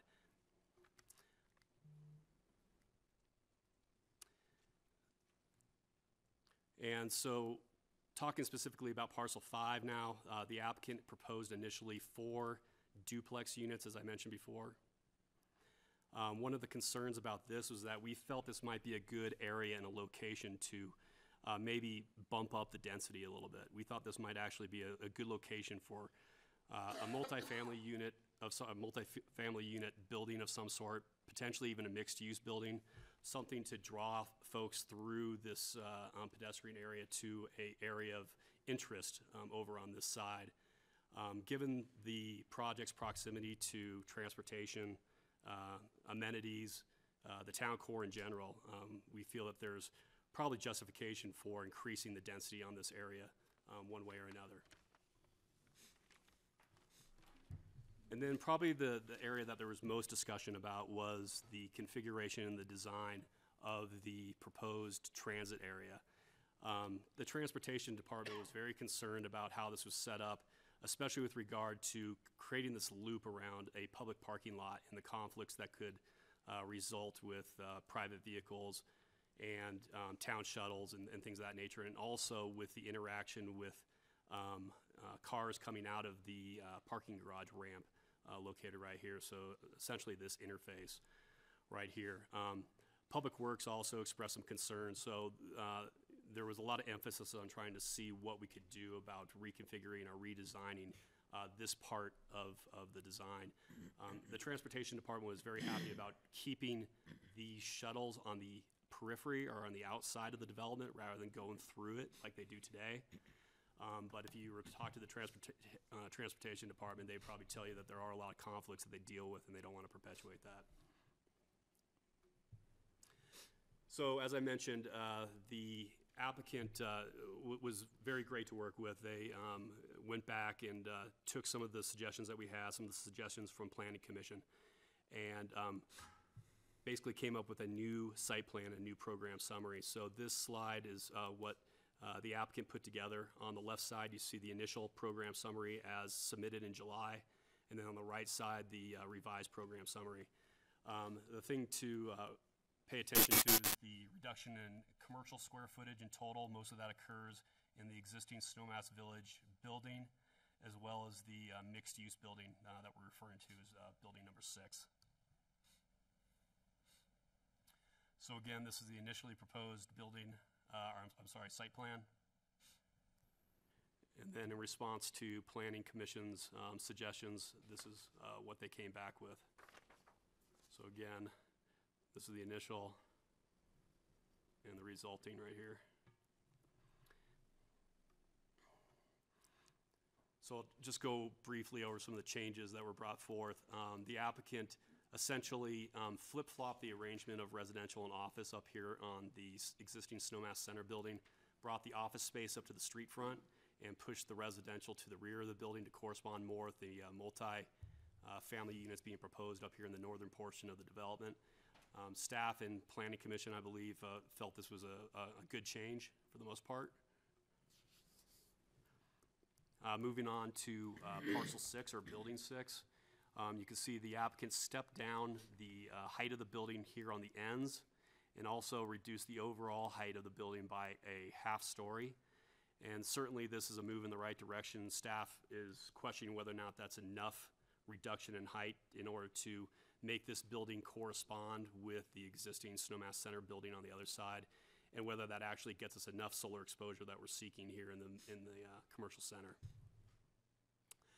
Another good change that the applicant brought forth was a break in the building, as you can see right here. This allowed views of the ski mountain to be framed, emphasized, and also allowed for more pedestrian gathering spaces in this location. What it did not do is respond to the request by the Planning Commission to see what could be done to expand parcel 6 to the west like this. And of course, in order to accomplish something like that, there'd have to be a reconfiguration or relocation of this proposed ramp down to the underground parking in one way or another. We're not sure how that could be accommodated, but it's certainly something that could potentially be looked at a little bit further if town council wanted the applicant to look at that further. And then of course here, we did not have a change in the configuration of the transportation and the facility as proposed in the initial iteration. This prompted us to have a few charrettes, or a couple charrettes in meetings with the Transportation Department, Public Works, and the applicant. They were very willing to do that, get together with us and see what sort of solutions we could come up with the configuration of this. We did at our last meeting end up with a reconfiguration of this that I think the applicant may be willing to talk about here this evening. It met the needs to the satisfaction of the Transportation Department and Public Works. Again, it does not accomplish what we were trying, or what the Planning Commission was trying to accomplish here, but from a logistical standpoint, it looks like it's something that could work.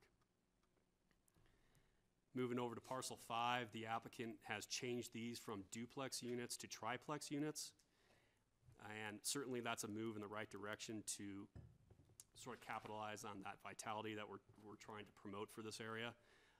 It certainly falls short of what staff was hoping for this area, but I think it does meet the satisfaction of the Planning Commission. With regard to the number of driveways that enter onto Kearns Road, there is still some concern on the staff level with that, especially with the way they access the road and the number of curb cuts. We're afraid could create some sort of, in some instances, just problem areas. If town council is inclined to leave these as triplexes, we would encourage the applicant to look at possibly having all these units face onto Lower Kearns. Currently, these units here facing on Kearns are parallel to the road. If we had more of a row house type of arrangement of these, we think that would activate this streetscape a lot more and add to that vitality that we're trying to accomplish. And then finally, some slight configuration to the multifamily units up to the north, and staff is supportive of the changes up there. We think it makes more sense from a parking standpoint and access standpoint. So looking at the overall site plan right here, I wanted to emphasize that the applicant is proposing a residential count that far exceeds the build-out matrix that's included in the 2010 comp plan. And by doing that, it basically triggers the need for community benefit. The applicant is actually proposing above 100% of what's proposed in the 2010 comp plan. So we're talking a significant increase in the residential capacity for this particular area. Now, this is something, as I mentioned before, is supported by staff. We think this is the appropriate area for maybe some higher density, proximity to transportation, proximity to local services, entertainment, town core, the mountain, all that good stuff. But with that, like I said, it does trigger that need for community benefit. I think a lot of people would argue that a redevelopment of this area is probably long overdue and is an incentive in itself. Staff is identifying mainly a monetary contribution towards this pedestrian bridge right here as the main community benefit that the applicant is bringing to the table.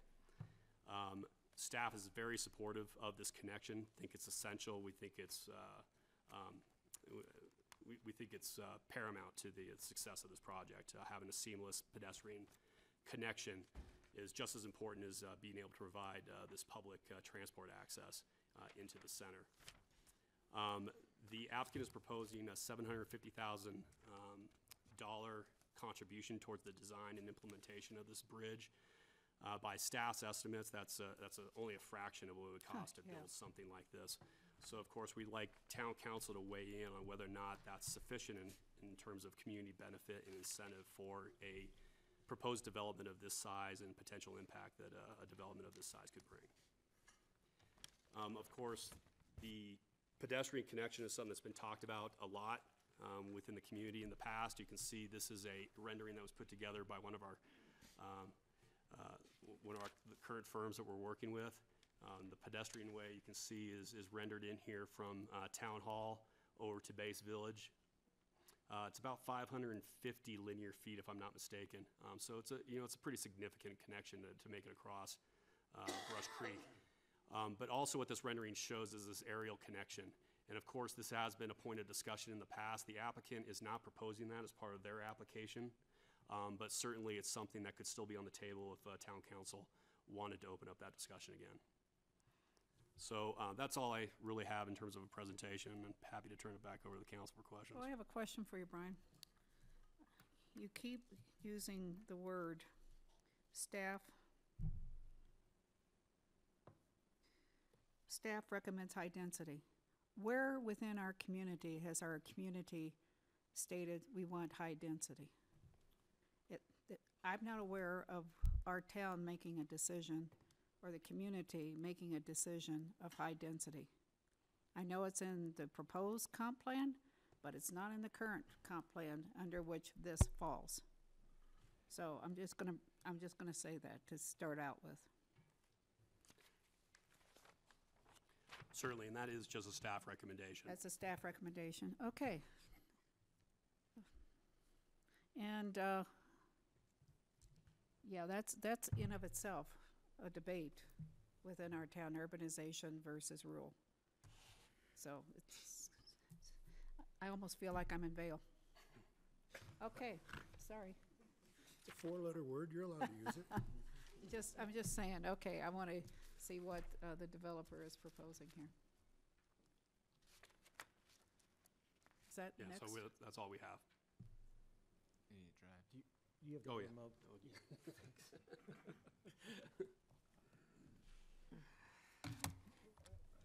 As we're setting up to give a brief presentation about how the plan has evolved and some of the basic tenets of what we think is good for this plan, let me introduce again for the council. I'm Richard Shaw. I'm with Design Workshop, and we're the representative of the owner of the project. Mike Tunte is my colleague from Design Workshop as well. And the owners of the project are Jordan Sarek behind me and Rob Carencross. And a member of our development team is Ben Gunshaft, who's also sitting behind us. We have had and have frankly enjoyed the conversation that has directed this project to make it better through the course of our interaction with staff and with the Planning Commission. And to that end, I wanted to give a brief update about what has changed in the plan and what that rationale looks like. But I really wanted to start by what were the tenets of the original redevelopment plan, which include very strongly the notion that the existing comprehensive plan of Snowmass had stated some quite specific direction about what the center could be and should be. And that has been, for the most part, the guiding factors that have led to the program, the physical layout, the intention of redevelopment, and the ideas that are really encompassed in this application. We think the right neighborhood is really focused on these key words: local serving, mixed use, a combination of a very specific kind of neighborhood in an area that is clearly about a more local orientation than some of the other sites that are available in the community. So Ryan has done a good job of explaining what is here now. The center has now been here for 37 years. Fundamentally, the use pattern has been the same in terms of the nature of the tenants. We think there is a modest increase that is going to be possible in the category of local serving: grocery store, liquor store, drugstore, businesses, office use, restaurants, delicatessens, offices that serve a wide range, and most notably is our continued interest in trying to find those tenants like the hardware store that can exist in this location successfully. So part of the context of this development plan will always be, this is not the center of the resort. It is not akin to the characteristics of a base village or the mall. So this is really the updated plan, and it's updated even from last week, where we, as Brian described, a number of conversations have been ongoing to try to make the plan better and to address some very specific things.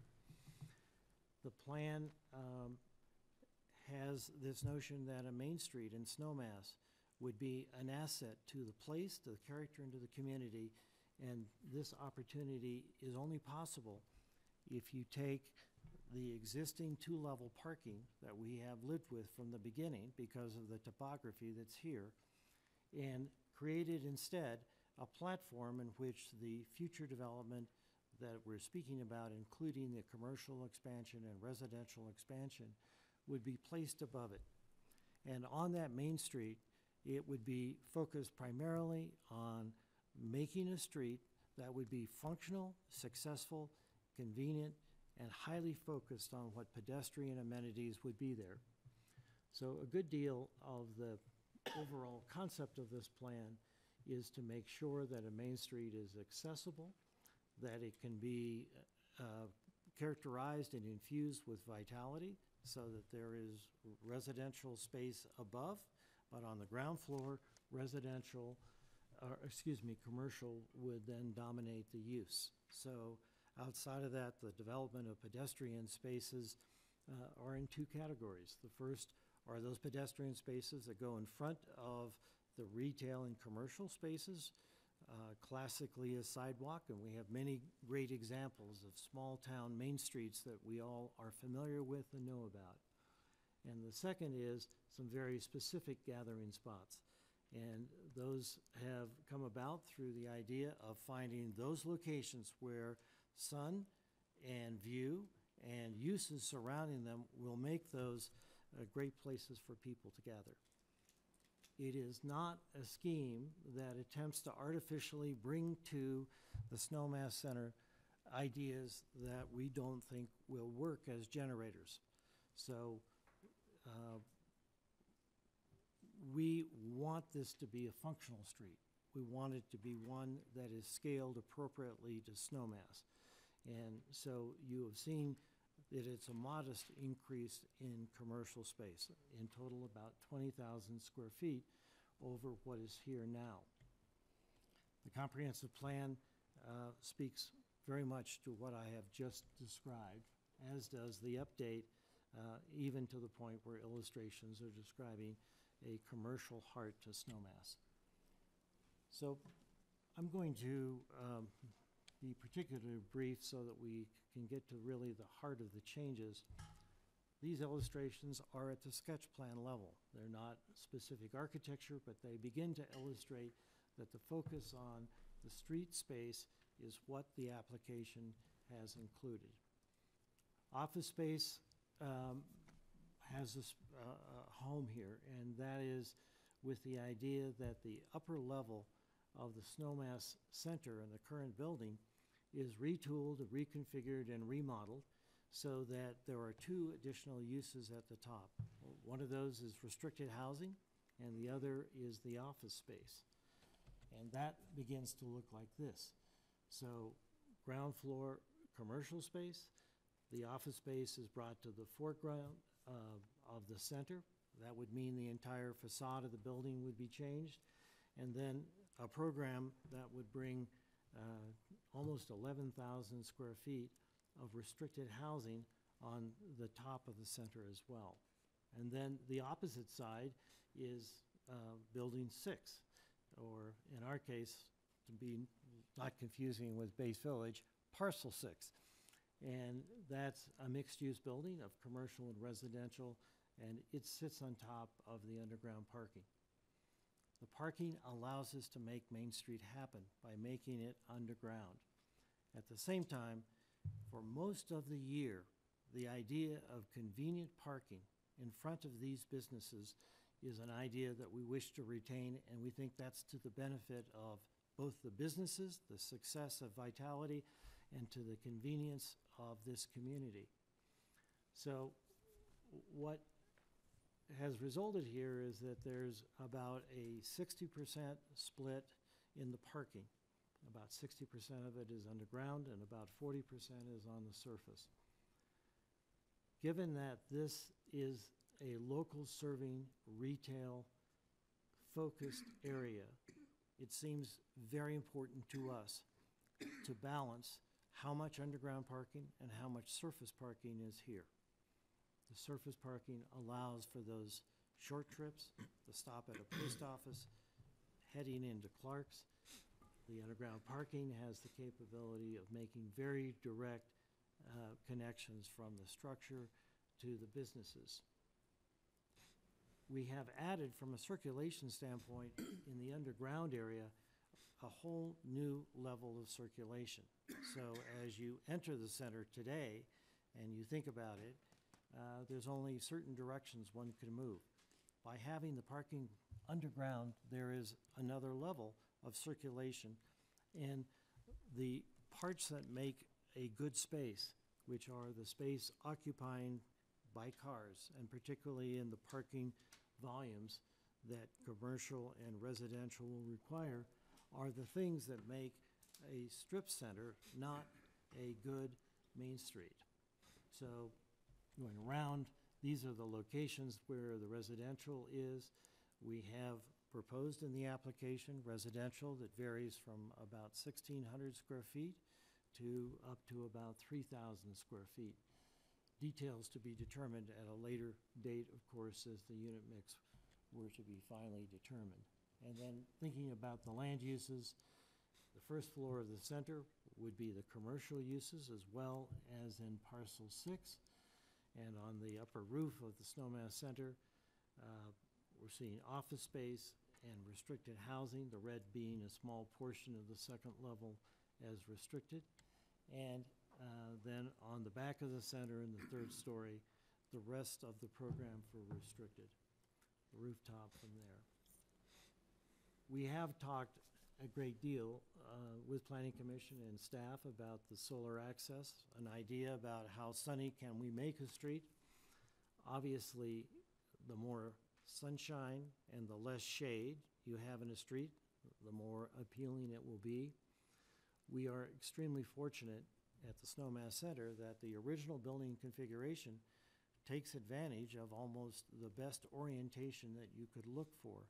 So the addition here of Parcel 6 is the only part of the project which would really have any effect on shadow. But looking across when people are outside and what these various portions of the season bring, in the summer, you basically have sun. The shadow is pretty much non-existent, and in fact, umbrellas and things to create shade would be of value. During the fall and the spring, you have a small cast shadow in the morning, and then in midday, and particularly into the afternoon, virtually the entire sidewalks on either side would be in sun, even late in the afternoon, extending, for example, a September time when you might sit outside or be part of the pedestrian amenity on the main street. In the winter, and again, this is the shortest day of the year, in December, we have a shadow cast a bit in the afternoon at 1:30. You'll see that even the other side of the street is not affected by the shadow cast by parcel 6. And there are gaps which have been incorporated into the project that allow even these pockets of sunshine to exist on a winter's day. At 5 o'clock, there is no sun because the mountains are defining the shadow for our entire valley. So how does this look? This is what it would look like in December. There is a portion of the building, but the majority of the street and all the building faces that are on the south side would be open to the sun. What does the mall look just by comparison? The entire street is covered on the same day. Highlands, the same situation exists where the buildings, even though they are facing south, they cast a shadow that extends over to the next building. The Aspen Ped Mall is another just example so that you have a sense of how much shadow is there. That stretches to about 3/4 of the street on the same day.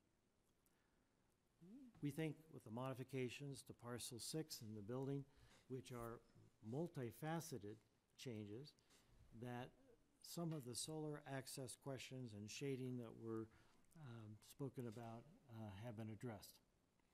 Transit and connectivity is a key factor to the Snowmass Center. Again, part of the comprehensive plan and really intuitively an important part of how people will use the space. The transit is focused off of the roundabout rather than going through the entire parking lot system. We have taken a portion of the Snowmass Center, the area which is occupied by our current Tasters area, and in looking at the possibilities of where transit ought to be, it seems that first, front door; second, convenient to everybody; third, highly visible; and fourth, in a place that has great views and direct sun on it all year. So that seemed to be an important modification to the Snowmass Center in favor of transit. There's an existing circulation. This is what we're used to. Transit here goes through the entire center. What is quite different about the current plan is the old plan faces all of the service for all of the tenants, grocery store and post office, directly in front of the center. In the new plan, that service area has been relocated to the rear. And that gives us a huge advantage from the beginning of removing some of the difficulties of conflict and traffics that is there. Transit is simple off the roundabout. We're thinking that the two-way traffic system has many advantages in a vital main street. And so a good deal of conversation about how that could work, and particularly with focus on the residential that's going to be part of this project as it's been proposed in the application, means that we have been looking at some intersection improvements. Overall, the traffic conclusions that we've reached is there are not that many cars on the main street. And partly that's because many people are in the garage and they don't interact with the Main Street pedestrian group. Secondly, you will experience the kind of characteristics where good connectivity and pedestrianization will mean many of the cars that you would see in a similar small town in another environment are not going to show up in the center's traffic analysis, which is certainly something that the preliminary review will look at in great detail and be focused on how to make this as beneficial for pedestrians and multimodal as possible.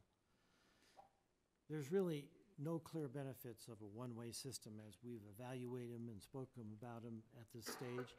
We are very clear, however, that we want to focus the fewest amount of trips as we can. And part of the trips in circulation really deal with changing the existing condition to a parking program that, as I mentioned, splits this about 40-60 in terms of where the parking supply would be. In thinking about how these characteristics are, there are opportunities in the code for mixed-use projects to evaluate how all the uses would occur and what that parking demand would be. The project includes some changes to the trails, but also new trailheads and the ability to do that, particularly on the rerouting of trails, the Mountain View Trail in particular, and that has been focused on the application. So the Main Street for locals, the restricted housing, more focused with the other residential as opposed to the front, was I think a plan improvement that we've been working toward. And that process with staff and Planning Commission has included these various things, which Brian had touched on, but I wanted to give you a bit of an enlargement of what those are. There's been a modest increase in units along parcel 5, so that these are now triplexes. We believe that the intersections with these driveways are not very different than many other places in the community. Looking at a different housing style here has been difficult to visualize because the slope is quite steep. If you're very familiar with the center and look down this area towards the steep slope, you have to appreciate that the building itself picks up much of this grade. And so to work towards another kind of parking solution would be very difficult to physically construct because the amount of topography that's there. It's sloping in all directions fundamentally. It's sloping downward as well as climbing upward. So we have used joint driveways to combine these units, and at our point in the opinion of what is the right land use, we think this is the fewest driveways that can really function. The parcel 6 modified, we made it now 2 buildings.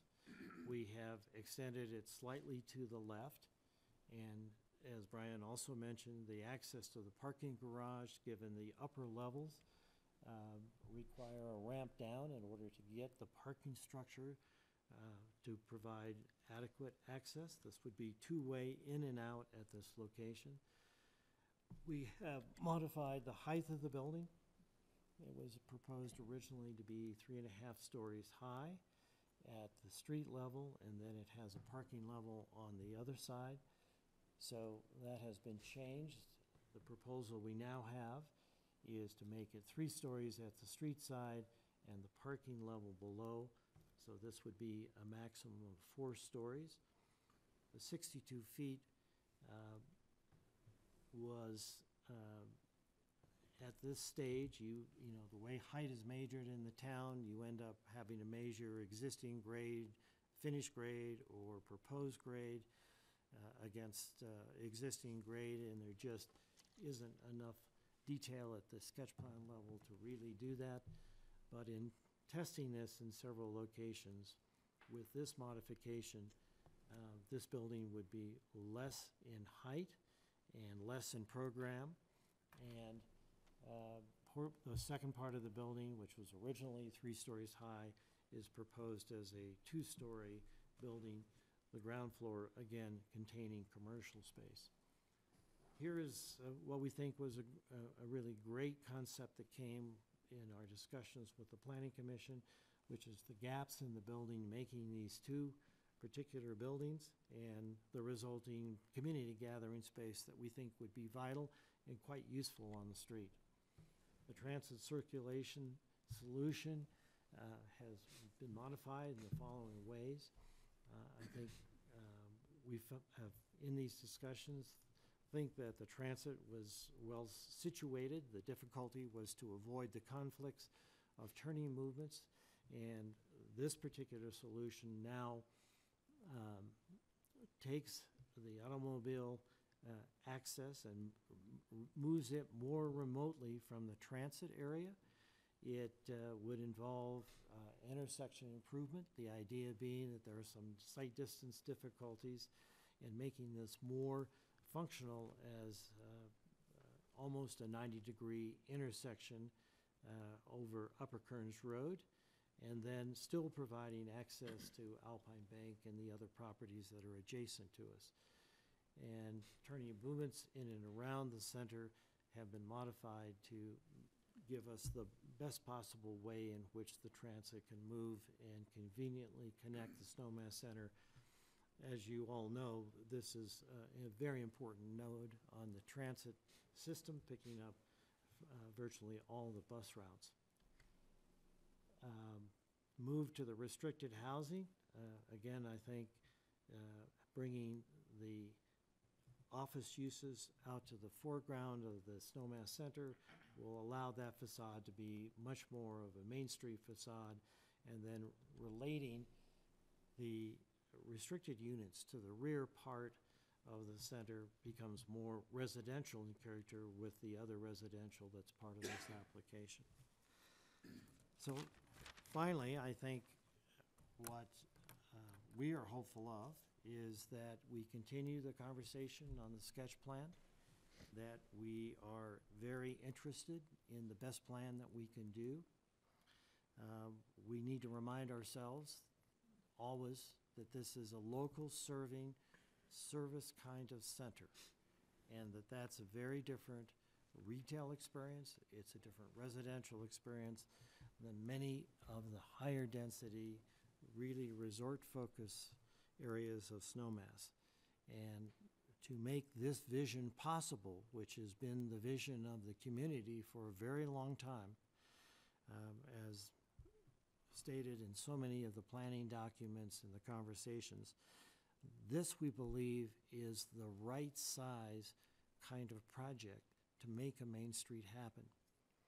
In the periods of time, now almost 15 years ago, there have been multiple other ideas, much more grandiose, much more focused on the resort side of our community than where we are today. And with that, we believe that the program is correct, that the increase in size of each of the uses is appropriately scaled, that it is modest in its focus, and that it really looks to the new Snowmass Center long term. And we hope you share our opinion that this vision is what the community has been speaking about for this particular site for a very long time. And we certainly would be open to any questions that you might have at this point in some of the changes that the plan has experienced most recently. I will also open the public hearing at this time as well. So, during sketch plan, I'll just start because I have a long list of questions. And they don't deal with the center per se, they deal with our community. First question is, with what we've seen here this evening as well as what we've seen with the proposed comp plan, do we have a carrying capacity determined for our community? A carrying capacity in terms of? The roadway system, number one. The existing comp plan, the 2010 comp plan, calls for to maintain a level of service C. I know what it is, but with all these additional developments, and if you overlay all the proposed developments, this being one of them, and then what we saw last Sunday relative to West Village, that was not small by any means. And if you begin to look at this, plus this, plus this, plus this, every one of those developments is going to have an impact on carrying capacity for our community. Unless everyone wants to widen Brush Creek to 4 lanes or do something like that, just in terms of road. But there's a bigger lesson that we've got to start paying attention to, and that is water. we did an analysis of water supply back when we did Base Village, and there was a conclusion of the water and what we have available to us now and into the future. And just to remind everyone, Cape Town has been in a drought for 3 or 4 years, and they are running out of city water, and water will not be available. So again, carrying capacity for water and sanitation and road systems are extremely important to sitting here and looking at this town into the future. And this is much larger than what anyone ever envisioned for Snowmass Center when we did the comp plan in 2010.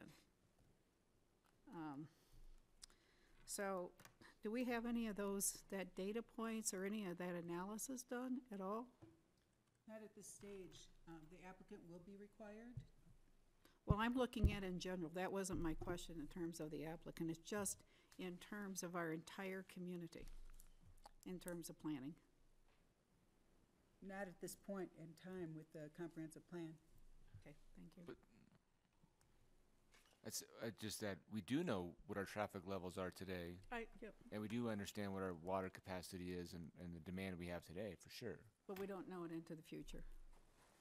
Well, Okay. Tom? Are you ready for questions? Yep. I have a few to start with, and Richard, could you turn back to the overhead of the new plan? I want to see where the post office is, please. I'm not clear where the post office is. Or the new post office building, whatever you want to call it. Is there a point of? Along the main street, at the knuckle of the building, is where. What, at this point, I know it's sketch plan, but what type of square footage are we looking at compared to what we have right now? Well, I think it is sketch plan, and we don't have architecture inside or tenant spaces developed. I think it would look like it does very much today.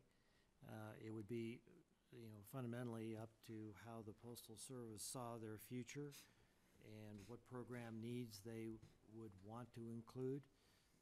I would also tell you that they haven't been the most communicative group to work with, but that's not troublesome. It's just we presume that the ongoing kind of operation is what we would have. Well, what I'm driving at is that, you want a main street for the local people, basically, and of course, visitors and so on, and everybody will mingle. And to get to and from the post office, which is the great need for the local people, they have no other need to go up to the center sometimes if they're down valley working, or they'll shop down valley or make the needs they need for the Clark's Market and so on. But the parking, I just see the congestion for going to the post office being a hassle. Not even counting what's going to happen during construction. We were out of a supermarket 2 years ago or a year and a half ago, and it was a change of life for a lot of people in the village. Okay, it was like you had to make your plans accordingly for months, especially during the off season and into the summer. We had no market. That's one. I'm going to make my notes brief, but I have other things to add since this is the sketch plan. I'm not completely clear on how many phases this is involved, meaning how many times are we going to go through this construction period with this plan. One of the biggest things I have on my list is the idea of construction interruption. How do we know what's going to happen to this project since we've gone through a project across the street that had a construction interruption and left the whole village everywhere? I know we had a major recession, I know that, but during this phasing, how are we going to guarantee the community not to have a construction interruption? I don't know what's in place. Again, this is sketch plan, so these are some of my questions. Parking, who's going to be allowed to park at the lower level? Are people going to the market going to park at the lower level? If it's really, we are going to get snow here eventually, so we know it's going to happen.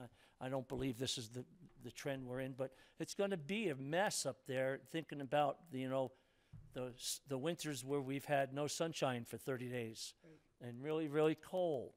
Are the parking levels at the lower level going to be open to the public? Someone going to the post office or someone going to the market? Are you going to get your shopping cart downstairs? Right. And, going to shop, right. And how long are these people going to be able to park? Are we going to have an hour and a half, 2-hour limits on this? You mentioned the local service center. It is going to be the local service center. This is our community, and I'm very concerned about the construction interruption in regards to what's going to happen to our lifestyle. We're going to lose the post office. Are we all going to go travel up to go to a trailer to try to find our mail? Or I think the post office thing we got to get this figured out. And I don't know how to get this figured out, because either we're going to get mail delivery to everybody in a rural area, or are we going to have to all go to this little trailer to get our mail? And it's going to be really unacceptable. We're going to put our community through a lot of hoops to jump through, to get to the liquor store, to get to Tasters. Nobody's going to want to go up there with this going on. And I know we need it. I understand. I don't know. We don't have the magic wand to make it all happen all at once. But anyway, these are some of my quick questions for sketch plan. I won't tie up the rest of the council. Okay.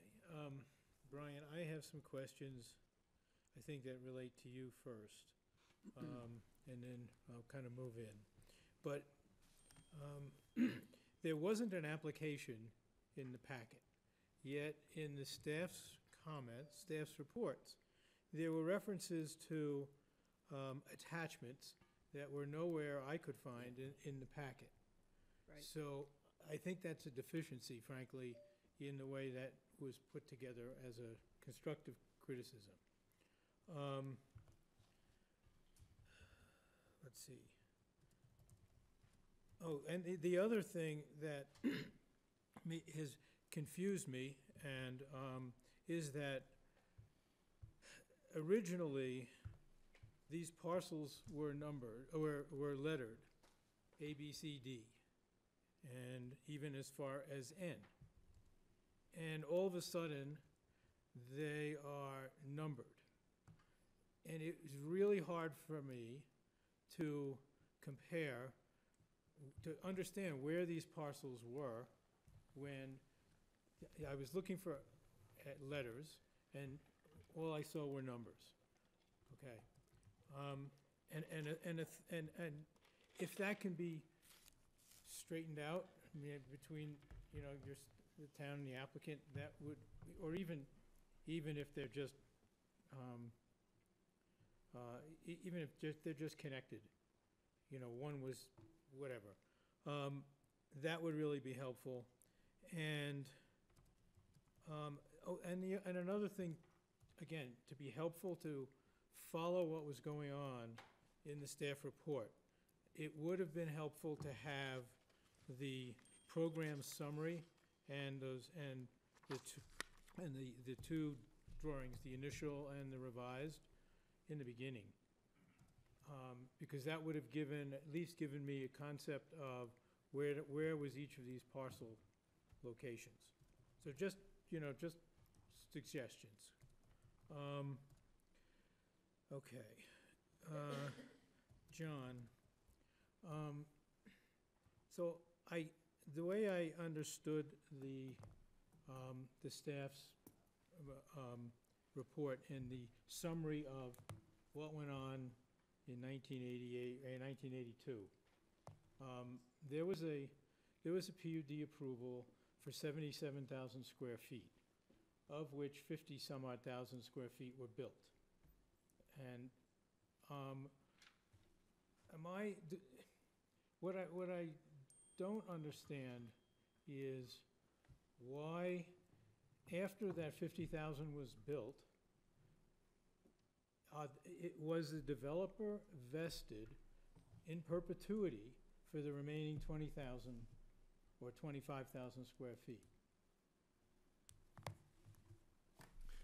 our code, we have to take an affirmative action to terminate. It's not an automatic termination of vesting. So, when this code was in effect in the 80s, we now have, the presumptive is 3 years quite often. We also have a provision in that section of the code that allows for a development agreement to provide different terms of vesting, but that still applies here. It has not been terminated. Okay. What does it take to terminate it An at this act- point? An action by council. Okay. But you have to understand that there are certain things that are vested. I don't know if you're going towards the extinguishment of the housing requirement from that PUD or. Well, I mean, I'm looking, honestly, I'm looking for ways to find more workforce housing. And the biggest obstacle appears to be this agreement from the 1980s that removed or eliminated, some number of units. And that's not what I'm not suggesting that those units be what, would be required, but I guess what I'm looking at is to better understand what happened to the vesting from back then, and what options the council today might have, and how the agreement to eliminate the 51 units, workforce housing units, how that,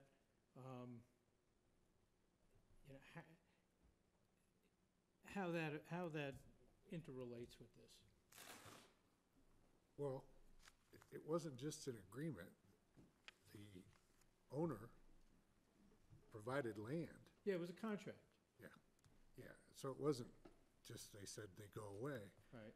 The land we're sitting on right now was given to the town, and the obligation to develop those 51 units that were remaining was the town's obligation. So, I just want to come back a minute to help myself understand this. So, when the center was originally built, there was a requirement for workforce housing that was in addition to 51 units. Some of it was built, perhaps the appropriate amount for the 50,000 square feet that were developed, and the 51 units were what was left over?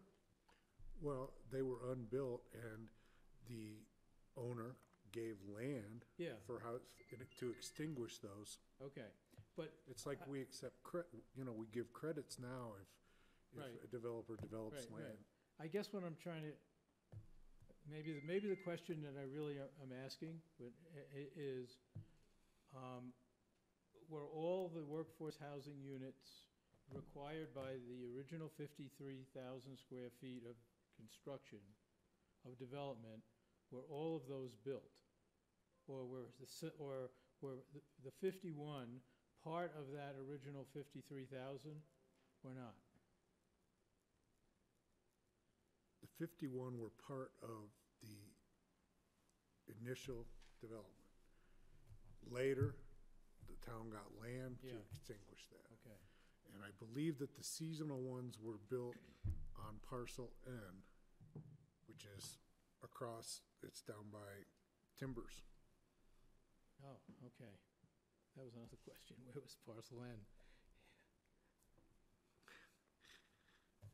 The gross parcel plat of Faraway Ranch, as you said, was done alphabetically. Yeah. So. Okay.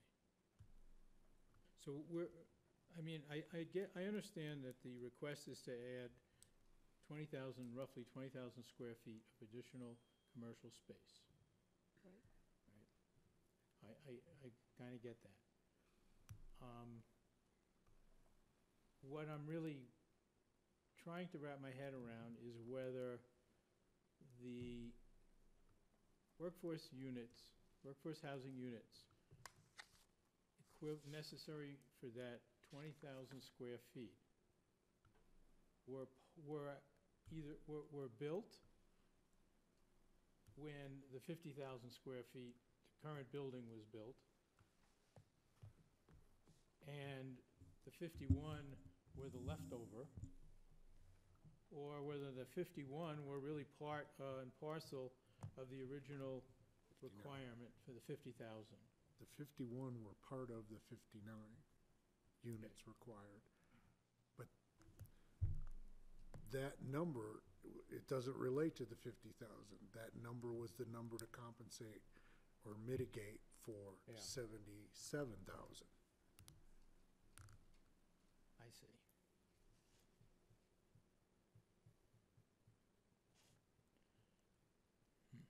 Okay. I mean, you know, as detailed as that contract is, it's not really clear that it's for the 77,000. But, you know, we discussed that at several meetings with the applicant. yeah, And I'll confess that while I feel like I know the history here pretty well, I guarantee you I don't know it as well as Mr. Shaw. oh, And with Julianne and Brian and myself, we were able to be convinced that that's what it came to, and that it wasn't really an agreement, it was a resolution. contract, yeah. No, it was a resolution, and the town council said the housing requirement shall be automatically, fully, and forever relieved. Yeah. So it was eliminated by the conveyance of the property that we sit on now. And that's not uncommon. When Base Village originally came in, they had enough credits to not build one stick of workforce housing. I know that. Yes. And But that's because the land at Mountain View, or the crossings, all that stuff was donated to the town.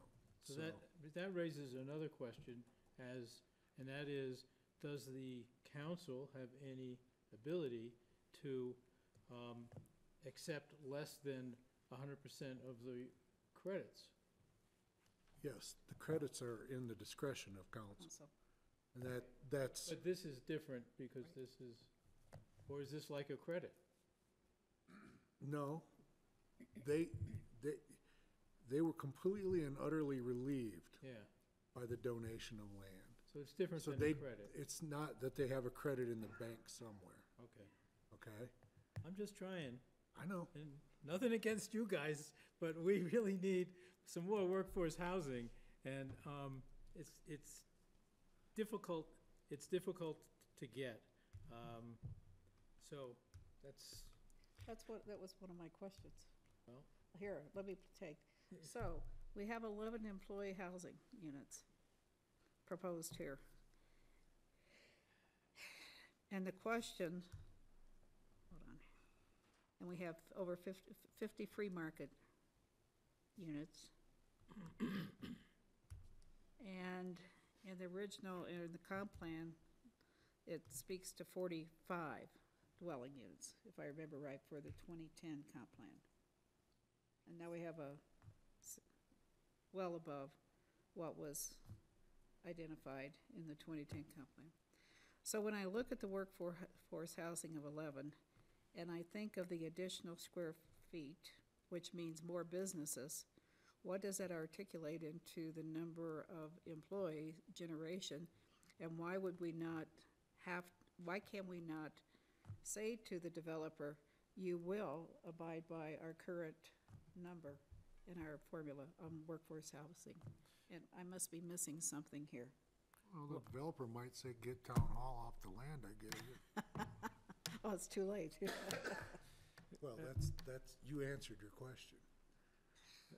I think it's important, if I might just add, that this is a very different kind of agreement than what you might look at in 2017.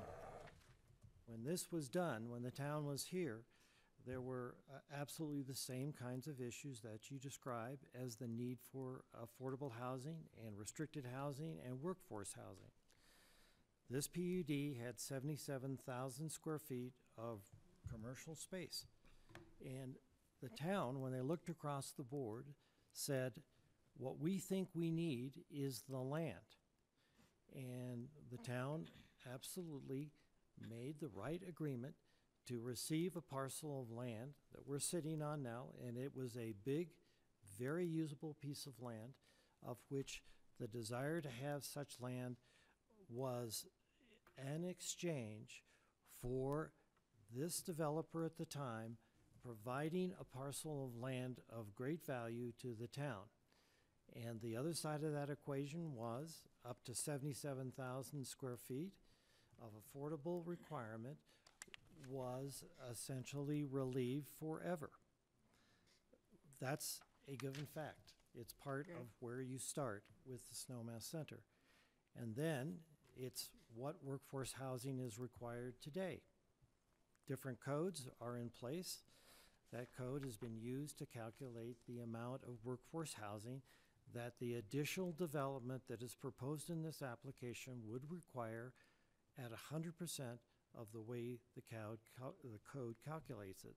Okay. So the residential, that 11,000 square feet is generated on the formulas that your current code has.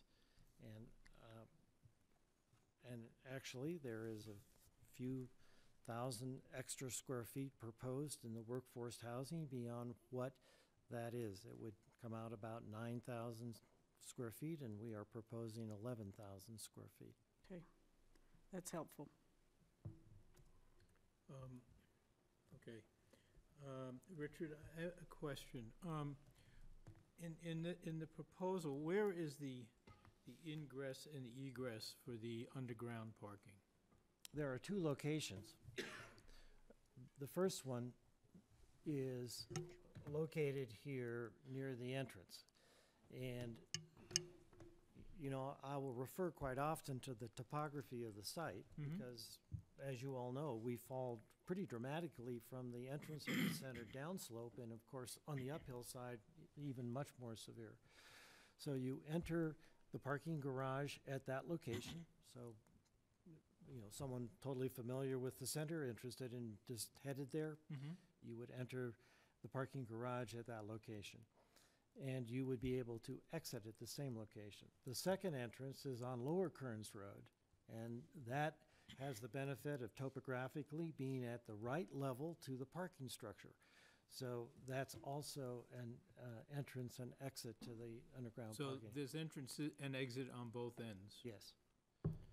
Okay, okay. I answered, I guess, one question in my thoughts about flow, because it would, that's fine, we're good. There was something in the packet, and I'm gonna make an assumption that it was on the staff report that talked about potentially citing a place for an aerial connection to the base village. And I think that it doesn't make sense to be dealing with both a bridge and an aerial connection, because we're gonna land on one or the other. I mean, we don't need them both. So I would like to suggest that for the for when you come back for the preliminary, that you have a study of costing for a bridge, costing for aerial, and include both capital costs and operational costs. And I'm sure staff can, can work with you in terms of the site that's in the base village that is now set up. It was designed to go to a particular spot on the other side. Right. And when I saw the slide of where the aerial was, I don't think, that's not my recollection No, that's not of what where it the was. spot was. The spot was much closer to, But by the hardware store. the existing building, yeah, somewhere up in that area. Yeah, so, again, I would like to suggest that we look at the spot that was originally proposed, because it would appear to be a shorter run. Yeah, you are correct in your recollection.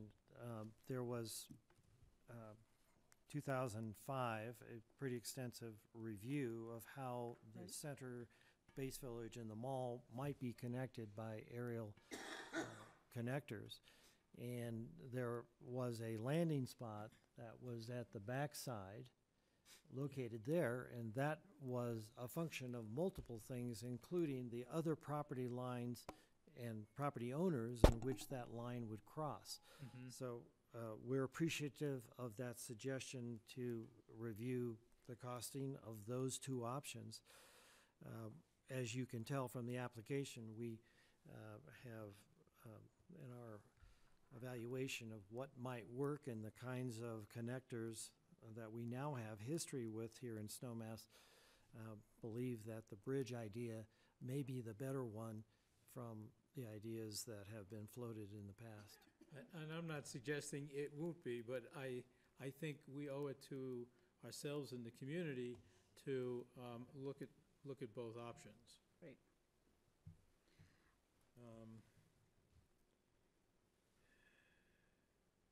Oh, yeah, another suggestion or request, the parking requirements, and the number of parking spaces that are included in the proposal are substantially lower than what parking requirements would be. As a step to help myself and my colleagues understand that connection, or that I'd like to break out what the parking requirement for the commercial would be separate from the parking requirement from the residential. And that way, it would allow us to look at each one in its entirety, because as your as you have proposed, there might be certain reductions that would be reasonable in the parking requirement due to various things. And I think the only way to really analyze that is if we separate, if we know the commercial numbers from the residential numbers. So speaking, why don't we just stay on one topic at a time? Yeah, Because, go. yeah, because I have a lot of questions about parking. First, and why don't we just do topic by topic? Let's first do the garage. And help me get oriented to what is proposed on the mall. We have the post office, which may get moved in your plan. Yes, Clark's Market yes. could get moved? No, that would be Oh, on the okay, street. okay. Sorry. Where on this diagram might we find Clark's? Because I don't think they'd be too excited about changing their store around. Clark's would remain where it is today. Okay, so here on this drawing, where's Clark's? Okay. Now, let's talk about the parking. Well, let me go back. I saw your shade studies. And this winter, we haven't had a lot of snow, but we've had very cold nights. There has been nothing but total ice in some of those parking spaces. Do you plan on snow melting this road in the parking spaces? We have not been planning to snow melt the road. And, I think we have enough consciousness about the energy use of snow melt to be very cautious about incorporating it. It is a situation in the roadway where you have to maintain it, and you have to plow the snow, and you have to provide for good drainage so that you don't get ice puddles around it. There is a possibility in the pedestrian way where a limited amount of snow melt might be a great solution to make sure that the pedestrian ways are not icy. Well, we're all very energy conscientious on snow melt. That's the reason why we have the penalties we have on snow melt. But there had been a lot of ice on that parking lot this year and in previous years. And there's very little parking, and I'm thinking of holiday season and the baskets full of groceries that come out. And doing the bell ringing at the holidays, there are people that trip and fall on that ice all the time. And I'm trying to, I have several questions. What is the plan to decrease the amount of ice on those roads and in the parking spaces? Number two is, if you've got a basket full of groceries, am I parking in the garage during the holiday season? And how am I going to get up and down with a basket full of groceries? Well, you could be parking in the garage if you were headed to the grocery store. There would be elevator access that would take you elevator access, okay. up and down with a cart. Okay. Then sub-part of that question is ADA compliance. Where would the ADA, for our elderly people and our other people that are somewhat challenged, would they have special parking in front of the grocery store so they can get to and from, or are they expected to use the ADA parking spaces down in the lower level? Well, in that particular category, we wouldn't actually have a choice. The ADA determines the number of parking as a percentage of the total parking volume. And then the criteria is to place the ADA parking requirement as close to the principal door as physically possible. So everything about the remodel of the center would be ADA compliant, including parking, ramps, handrail, accessibility ramps, elevators, turnaround zones, the width of the doors, all would meet the code that administers ADA. Okay. It looks like very light on the parking on the top level, particularly during busy times.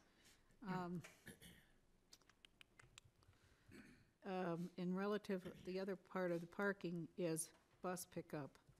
So our local Snowmass Village buses that stop and drop people off in front of the grocery store, what's the plan there? Over yonder, and then people would take their grocery carts and leave them over by the transit? Yes, there's where the transit vehicles, the blue, are Snowmass buses. And then how does the grocery carts get back into the grocery store? There would be a storage place for grocery carts in the area between there and the front door to the center. Okay. And it would be like all grocery stores that have the storage, and they have people pick up those grocery carts and take them back to the store. Okay. Anything else on parking? I just a thought from, what you had said, and that during the, really busy Christmas season, when there's a lot of traffic up there, the fact that there are 2 entrance and egresses to underground will actually reduce the traffic going up through the main street, because people, if there's a lot of cars, people will want to park underground so that they don't have to go up and around and sit in traffic. But anyway, that's just a thought, and I don't know if it would ever work out that way or not, but. I just think there's too few parking. I think parking is, I'm really struggling. On the street. Well, on the street in total, and also in Well, total. yeah, I'm not sure we're there yet on parking either, but. Parking is an issue. Can you tell us how many street-level parking spots are reduced in this proposed plan? Yeah. We have 84 parking spaces proposed, 88 parking spaces proposed. So here's the existing condition. As you know, all of these are surface parking. So that's the summary number, and these are related to the center themselves. The outlying residential areas are not included in these counts. And then this would be the proposed parking associated with the commercial portions of the center. So 88 spaces would be in the underground parking area, and 117 would be in, I'm sorry, I said that oppositely. 88 would be on Main Street on the surface, and 117 would be in the parking structure. And again, currently, how many are? 191. The current parking layout, there's 49 that are at the upper level, right at the front door of the Snowmass Center, and then when you loop down below, there are 104 on the other side of the retaining wall, and there are 38 in the back. But, yeah, very few people park in the back, except for east-west. Right, so to your point, I mean, there are 49 existing, essentially, Yeah, what you're right, referring to, yeah. and they're saying 88. So the convenience parking that is at the front door of the Snowmass Center increases to 88, and the rest of the parking that's down below is equally, if not more accessible than the parking that's currently there on the other side of the retaining wall. But you've increased the amount of space up there too, so, okay. And well, how many parking were there relative to, we were shy, how many spaces was it, Brian? It was in, I have a note here in the application of 280 spaces required for the overall development. they're about 100 short. Yeah, I believe that's all ballpark. Okay, so anything else on parking? Got some work to do there. Okay, height. Can I Yeah. just, I guess transportation, I guess, would be connected Okay, to parking, so I let's just do wanted that. to kind of address that. To me, where you have the proposed parking on the left there, can't quite get this thing to work. The top or the bottom? Bill? Yeah, right there. Bill, can you move your microphone up just a little, please? Sorry. So Dave, Peckler, have you had an opportunity to take a look at this as far as how that circulation would work for the buses? It seems like that is a pretty problematic area where it chokes down where they have the buses sitting. And just the orientation of the Main Street coming in and bending a few times and then the buses looping around there, it seems like it would be problematic. Are you concerned with that? Well, what I think you're looking at is a great level of detail for a sketch plan submission. We have been talking with the applicant about trying to make that intersection and the circulation pattern on this end, as Brian stated early in his presentation. We've been trying to discuss how to make this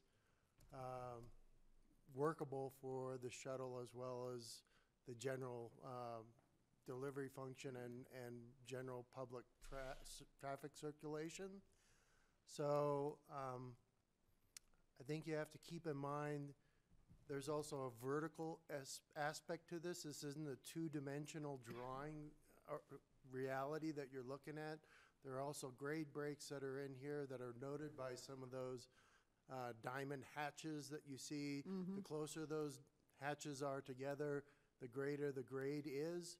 And so there are, to try and get these intersections to work and the Main Street to work,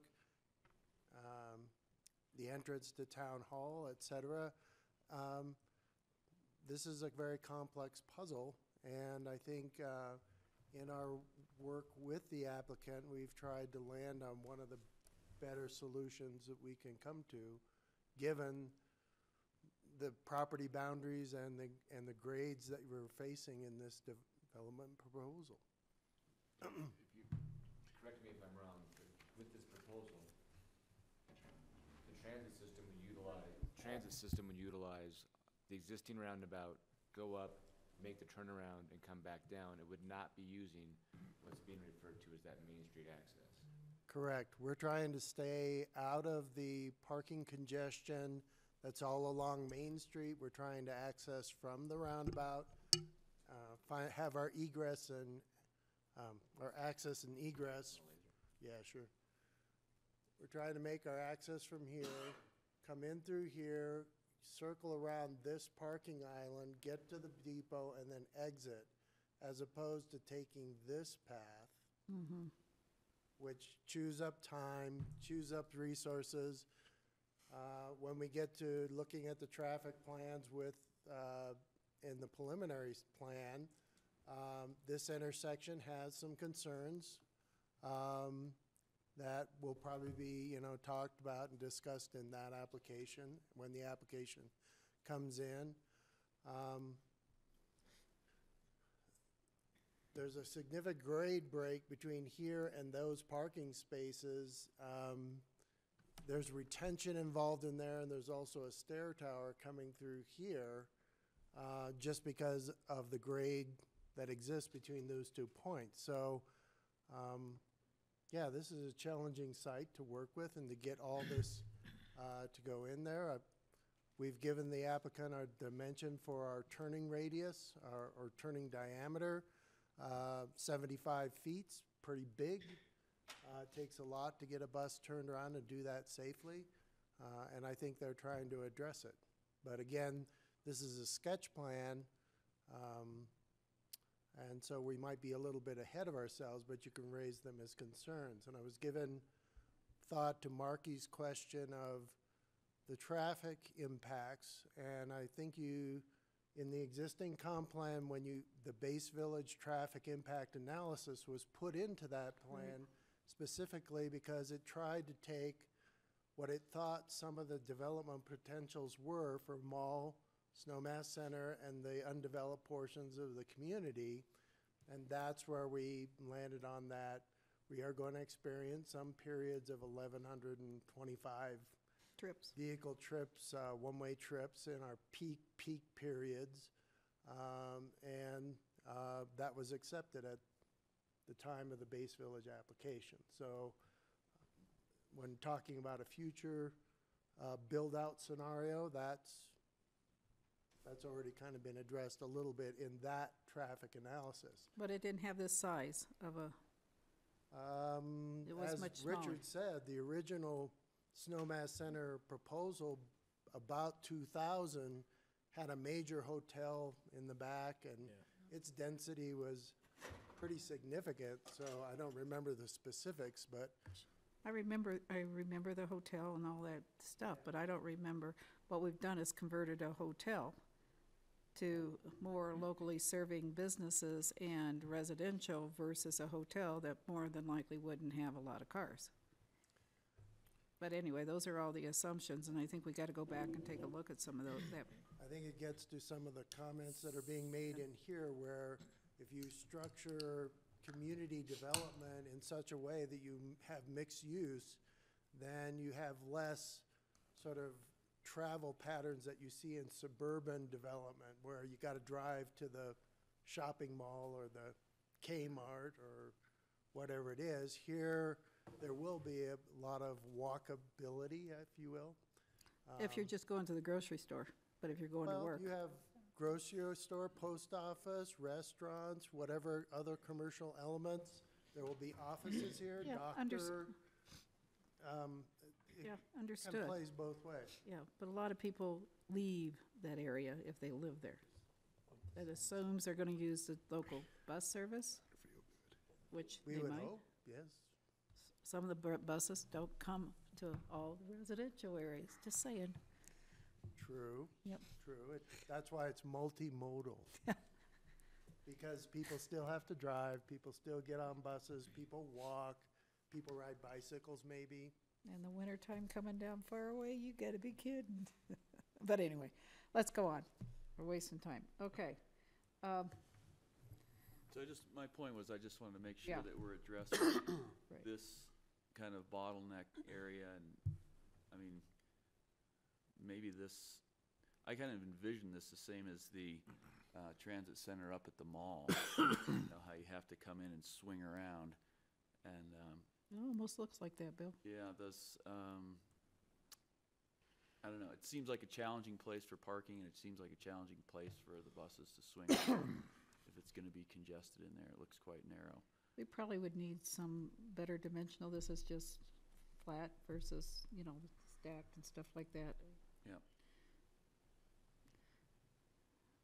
Okay. So, parking, transportation? Yeah, No, no, I have a question. I want to go on to height. Go ahead, go on to height, go ahead. That building 6, building 6. I'm getting all confused with parcel 6. That's just no-go. It's way too tall. 38 feet for me. And I know that's going to create an impact on the developer, but I mean, when you drive up Brush Creek, I don't want to see a big building like that and turning up curves. I think it's very distractive at best. I'm still, that's my first issue on height. And we tend, every time we turn around, there's always a variance request. I'm getting to the point where I even have a 38-foot height limitation if we're not going to honor what we have. That's just me. So I'm really struggling. I'd like to see that building lowered to what is allowable height. I do think it would shade that street. The solution that came up with that little town place that people could look up and see the mountain, that's not that big. That's the reason why I'd love to see the building out of there. Not even there. I understand why you have that there, but I don't know. That's just like the window that comes out of our folks over in Capitol Peak who have lost their view planes as well, and I think we're about ready to do that again here. That's very concerning. I'm not sold on those triplexes either because of the topography of that land. That one's, I got to be convinced that those have to be there. Overall, to me, the project is just too big. I'd love to see it scaled back to what was in the 2010 comp plan, to that number. And probably I don't know what the financial viability of that might be, but I would be interested in seeing how we could modify this space and perhaps put it in phases. And as the community matures, people would be far more amenable to increasing the density in this area. That's where I am right now. I'll just put it out there. So I have a question on the residences, and that is, who are the residences, the free market residences, who are they being built for? What's your target look like? I mentioned the various sizes of the units. They're in different locations, and they would attempt to appeal to a wide range of market users. We would have some second homeowners. We would have probably a more direct, permanent home kind of purchase. The workforce housing would be, would really look to how and what units make the most sense for the current need of the community. As you know, the workforce housing or restricted housing could be wide-ranging from 1 bedroom to 3 bedroom. Yeah. And so we would really look at contemporary numbers about what seems to be the most desired there. So it's a wide range. It is going to be some of the most obtainable housing that you could expect in Snowmass, given the size of the units and the particular location. I guess my hope would be that there would be more full-time residents than part-time. Not that part-time shouldn't be there, but my fear is that if there are a lot of part-time residents who buy into those, that they will be dark for long periods of time during the year. And I think that we will, as a community, we will lose the benefit of the more dense clustered around the mixed use. We would lose some of the identity, some of the value of a true mixed-use community.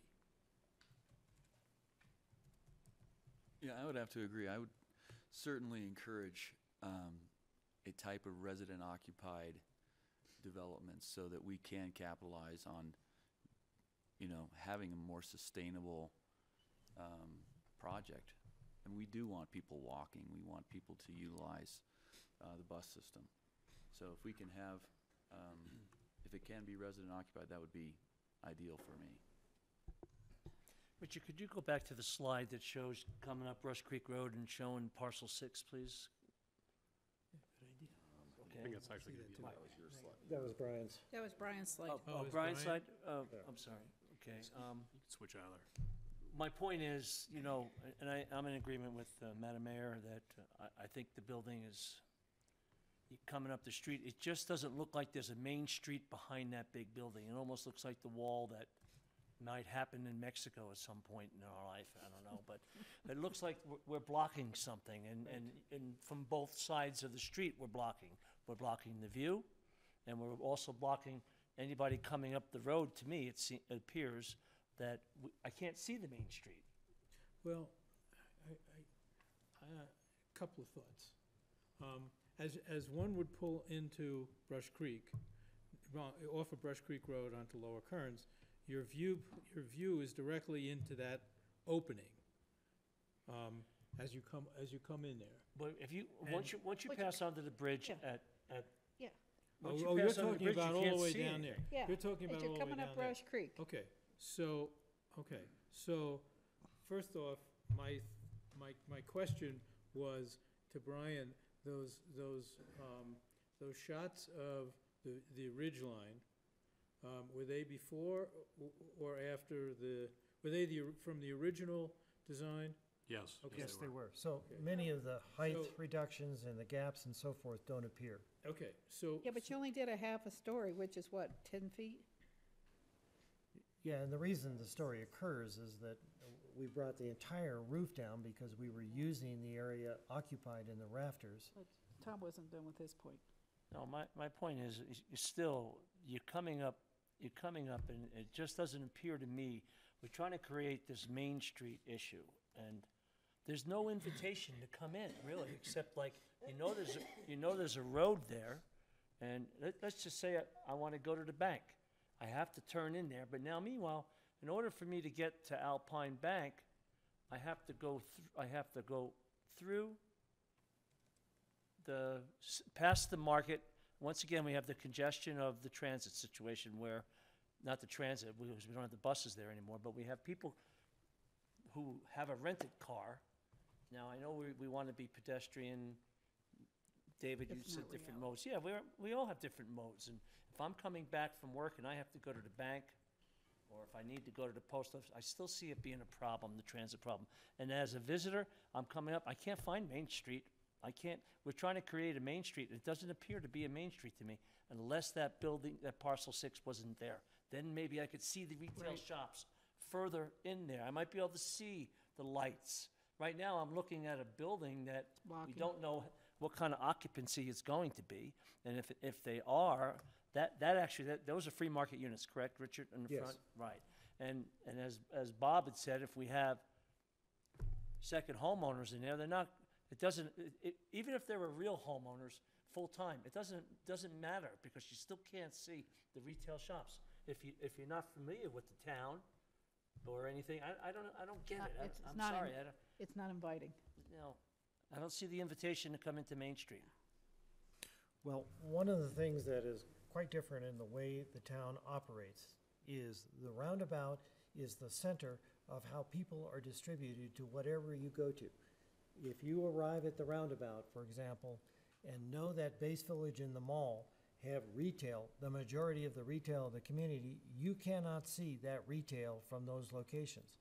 If you come from the roundabout and you enter in on Upper Kearns Road, that road leads you to Main Street. It is one continuous road that goes directly into the center.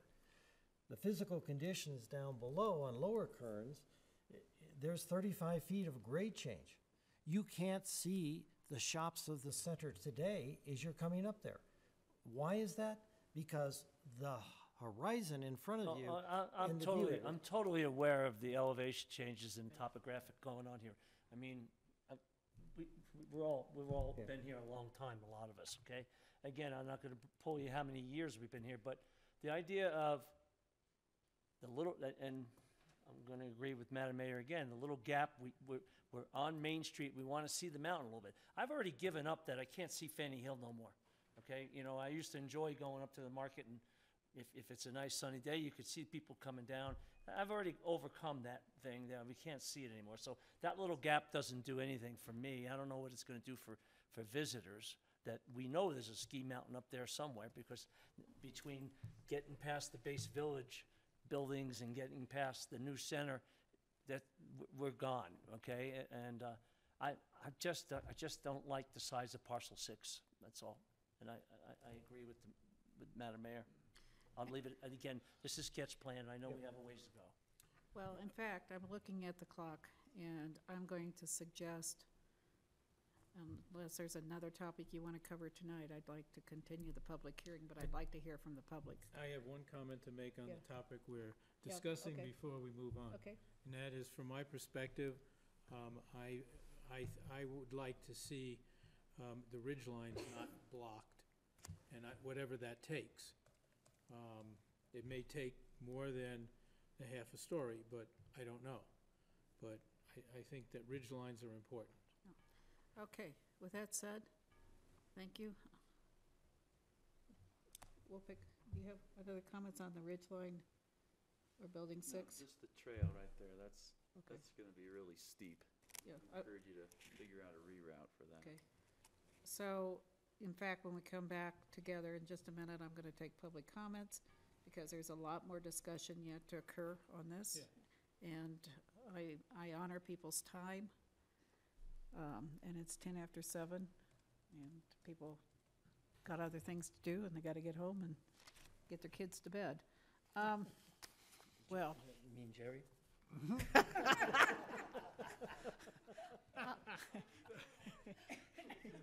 You are so right. Okay, I'm gonna open, I'd like to get, Drew, did you have some comments? Come on up to the mic. Yep. Yeah, that's fine, Drew, come on up. Thank you for coming tonight. Yes. Is there a pointer I could? There should be a pointer.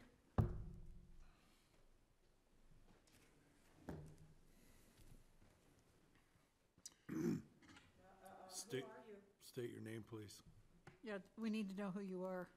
My name's Drew Dietrich. And I also have some concerns about this area right here. You've got, of course, the bank right here. You've got a real estate company here. You've got other tenants that are in this building. And it just seems that this area, with as much flow as there's going to be coming in and out of the bank, if this is the access area and buses are going to be right here, it just seems that there's going to be a major congestion in this area. I love the idea, at least listening, that there is, here and here, entrance and exit, that will hopefully mitigate some of this congestion. I'm not sure where, if this parking garage being underground, what kind of, egress up to the main level, if it's abrupt, or if it's able to, at least a spot right here where you're gonna be able to see the cars that are coming out of the bank area. What kind of, visibility are we gonna have right there so that we do not have any accidents in that area?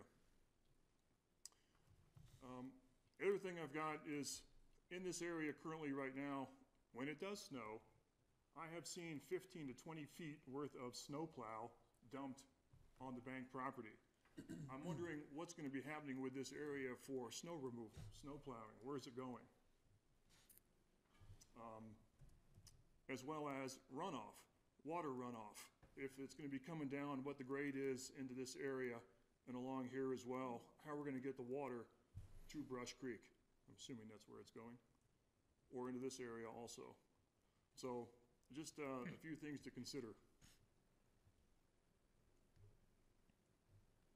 I think that's it. Thank you. Thank you Thank very you. much, Drew. Come on up, come on up. Anything else? Would you like? Thank you, sir. Very good. Thank you. Thank you. Good evening. For the record, my name is Tony Kronberg, and I'm going to keep this brief because I have some puppies in the car that I need to get home and make sure they're nice and warm. They're not I puppies. know who but you're putting to bed tonight. Yes, it's always a fun thing. But first off, I'd like to thank the town council for having opening up the public hearing, because as you know, public does not speak during your planning and zoning, so this is the first time. I want to just jump right into it. And the very first thing is, I'd like to support the council's questions because they're very, very good questions. And the first one was Bob Circus's about workforce housing. Just like with Aspen, if you don't have enough workforce housing, everyone's going to be driving or taking the bus and being pushed down valley. And we all know that right now there is no land available for workforce housing. Basalt's struggling with it, Carbondale, Glenwood. So with that being said, if you can somehow get that workforce housing right here in the community, you'll take off some of that traffic off your roads and some of the demands on the buses. The second thing is, and this is where my most comments are on transportation, parking, which eventually affect the quality of life, your environment, pollution. It affects so many different things, plus not only community living, but the experience that your visitors and guests have. I'm just wondering who has been selected as the traffic consultant. And back in 2002, 2003, in the vision and the comp plan, which still holds true today, that your vision was to connect 3 areas: the mall, Base Village, and town center. And it was not with cars, it was not with buses. You did not want 10, 15, 20 years ago, your guests having to get back into their car, driving down to the center. That's how the Skittles idea was born, and that's how the aerial connection between Base Village and town center was approved. And it's already, the landing platform for the gondola is in Base Village. You have 1 platform, and then the landing site, Richard, would you be able to put up the diagram, please, that shows the alignment that you had shown? Because that is not the alignment that was approved for your easement, nor was it the alignment that was approved in the original Snowmass Town Center application.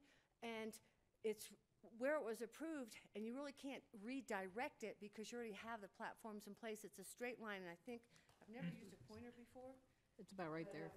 Tony, Tony, look at the screen. It's right here. Thank you. Okay. This It's right is here. it. Okay, so if you go down further down to where Tasters is, Yep. that's where the landing zone was earmarked between town center and Tasters. And it's just a straight shot, if you take the pedestrian bridge in a straight shot, so it did not cross over the project the way that it was illustrated tonight. Yeah. And I think I have given, originally before, a copy of the easement and the original Right, town right. center, so you should have that in your record. Let's talk about pushing that shopping cart, because we all push the shopping cart when we go shopping. And trust me, you do not want to be pushing a shopping cart in snow, icy roads, and you don't want to have to push it very far, especially when you've got your kids with you. A lot of people have their dogs, they've got grandma strollers, they have the whole family, they're from Argentina. That's just not a practical solution. It's a sketch plan, and thank God that it is a sketch plan, because if I was the developer, I would flip-flop things. I would put the parking behind the project, move the buildings down so you can open it up, so you really have a spectacular view of your beautiful Snowmass Mountain, and you've got Mount Daly and, you know, that whole mountain range. And when you stand now at the town center, while you might not be able to see Fanny Hill, you can still see Snowmass. And I don't know what the logistics would be, but again, if you just flip-flopped it and put the parking behind it, brought all the traffic up behind it. And the transit center, that I really firmly believe that we need to take Bob's recommendation and have consultants brought on board to take a look at the cost, operational, building construction costs for the pedestrian bridge and the aerial connection. And it's actually just an update. I also found in my research back in 2002, 2003, Design Workshop commissioned 2 studies. And I've got copies, or at least the front page of the copies, that I'll be more than happy to hand out. And the first one was done by the SE group. That's the same group that's connecting Lift 1A further down the mountain, and hopefully we can eventually connect that to Snowmass. That's the big picture, but we're getting it further down the mountain. They work with a ski company. They did the study back in 2003. And 2002, there was a document, it's like 26 pages, Snowmass Village Center Multi-Use Development, and it talks about the traffic impact analysis, parking analysis, and gondola ridership study. And it has all kinds of numbers, statistics, how many people they expect to come up the road. It addresses Marky's very, very important question, what is your carrying capacity? And if you take a look at the way the design is right now, Ruby Park does not have parking in the middle of their bus area. Brush Creek intercept lot, any raft parking lot. You don't have a parking lot with streets going around it. I firmly believe, and with all due respect to everyone in this room, that a lot of these issues can be solved. At least you've got enough information to make an informed decision as to the best traffic flow through this whole project, and then what would be better, pedestrian bridge or an aerial connection? And then, let's see, so pushing that shopping cart. When you really think about it, I challenge anyone to take a shopping cart, even while the weather is nice, and start out at the post office or the shopping center, bring it down to the roundabout, go across. Even if you have an elevator, you're going to need a melted sidewalk to go from that grocery store to the elevator to get you down the parking garage. And the big picture is, and Marky brought this up, is the fact all the new development that's been approved, you don't want those people driving to your supermarket. You want and they don't take buses. Like, ask yourself, how did everyone in this room get here tonight? Anyone take a bus? Anyone ride their bike? Who walked? And that's people who live here, who know the area. So to give Snowmass the best shot at making this one of the world's best ski resort, year-round resort, that traffic pattern, I've stood in front of many, many developers, and this has been my mantra: if you don't have your traffic figured out, you don't have a project. And so with that being said, I would just like to hand this out. And I just wanted to let everyone know there will be a letter coming out in the Snowmass Sun and the Aspen Times. It's only 3 sentences, basically, and it says, "Dear Editor," it's actually addressed to the Town Council. "In a snowstorm or on a bright sunny day, what would you prefer when carrying your skis, groceries, your kids, and grandmom between Snowmass Town Center and Base Village? To ride a gondola or walk a pedestrian bridge?" Snowmass Town Council is taking public comment on March 5th at 4 p.m. during the Snowmass Town Center redevelopment application public hearing. Town Council would like to hear from you either before the public hearing or during it, maybe a letter to the editor. The environmentally green gondola loading zone connecting the two areas is already built in Base Village, with one left tower set in place in front of the parking garage. All that needs to be done is to build a gondola landing zone between Town Hall and Snowmass Town Center. So that's my contribution to making this project work, because I really think the town of Snowmass needs it, but it's got to work. And when you think about the projects you looked at tonight, and then you have the west, you've got Two Creeks, you have all your residential, all the outlying areas, you have people when they come in from Aspen, Snowmass, Down Valley, your rodeo ground, you can't park there anymore. Brush Creek is almost at capacity with parking. So I just wanted to put that out, because I said I'd like to see this project really work, but I'd like to see it work so that it's user-friendly. And after hearing everyone tonight, I'm thinking, just put the parking behind it, pull everybody up, you can open it up, and I think it'd be magical. Okay, thank you. Okay, Thank you, so Joan. much. I appreciate it. Anyone else that wants to come up from the public? We got homework ahead. We got more yet to cover on the sketch plan. So what I'd like to do is continue, since I did open for a public hearing. Yes, you did. So I will continue the public hearing. When is it coming back in? We're recommending March 5th. Okay. Does that work for everybody's calendar? March 5th, maybe we can have some answers, if that's possible, to some of the questions and issues brought up tonight. Okay, with that said, Thank you very much. Thank you, thank you. Thank you. It's a Thank good you. start, it's a good start. Got a long way to go. I'll continue the public hearing till 4 o'clock. That's in the afternoon on March the 5th. Okay, Okay, I'm gonna move to adjourn. Bob has moved to adjourn. Second?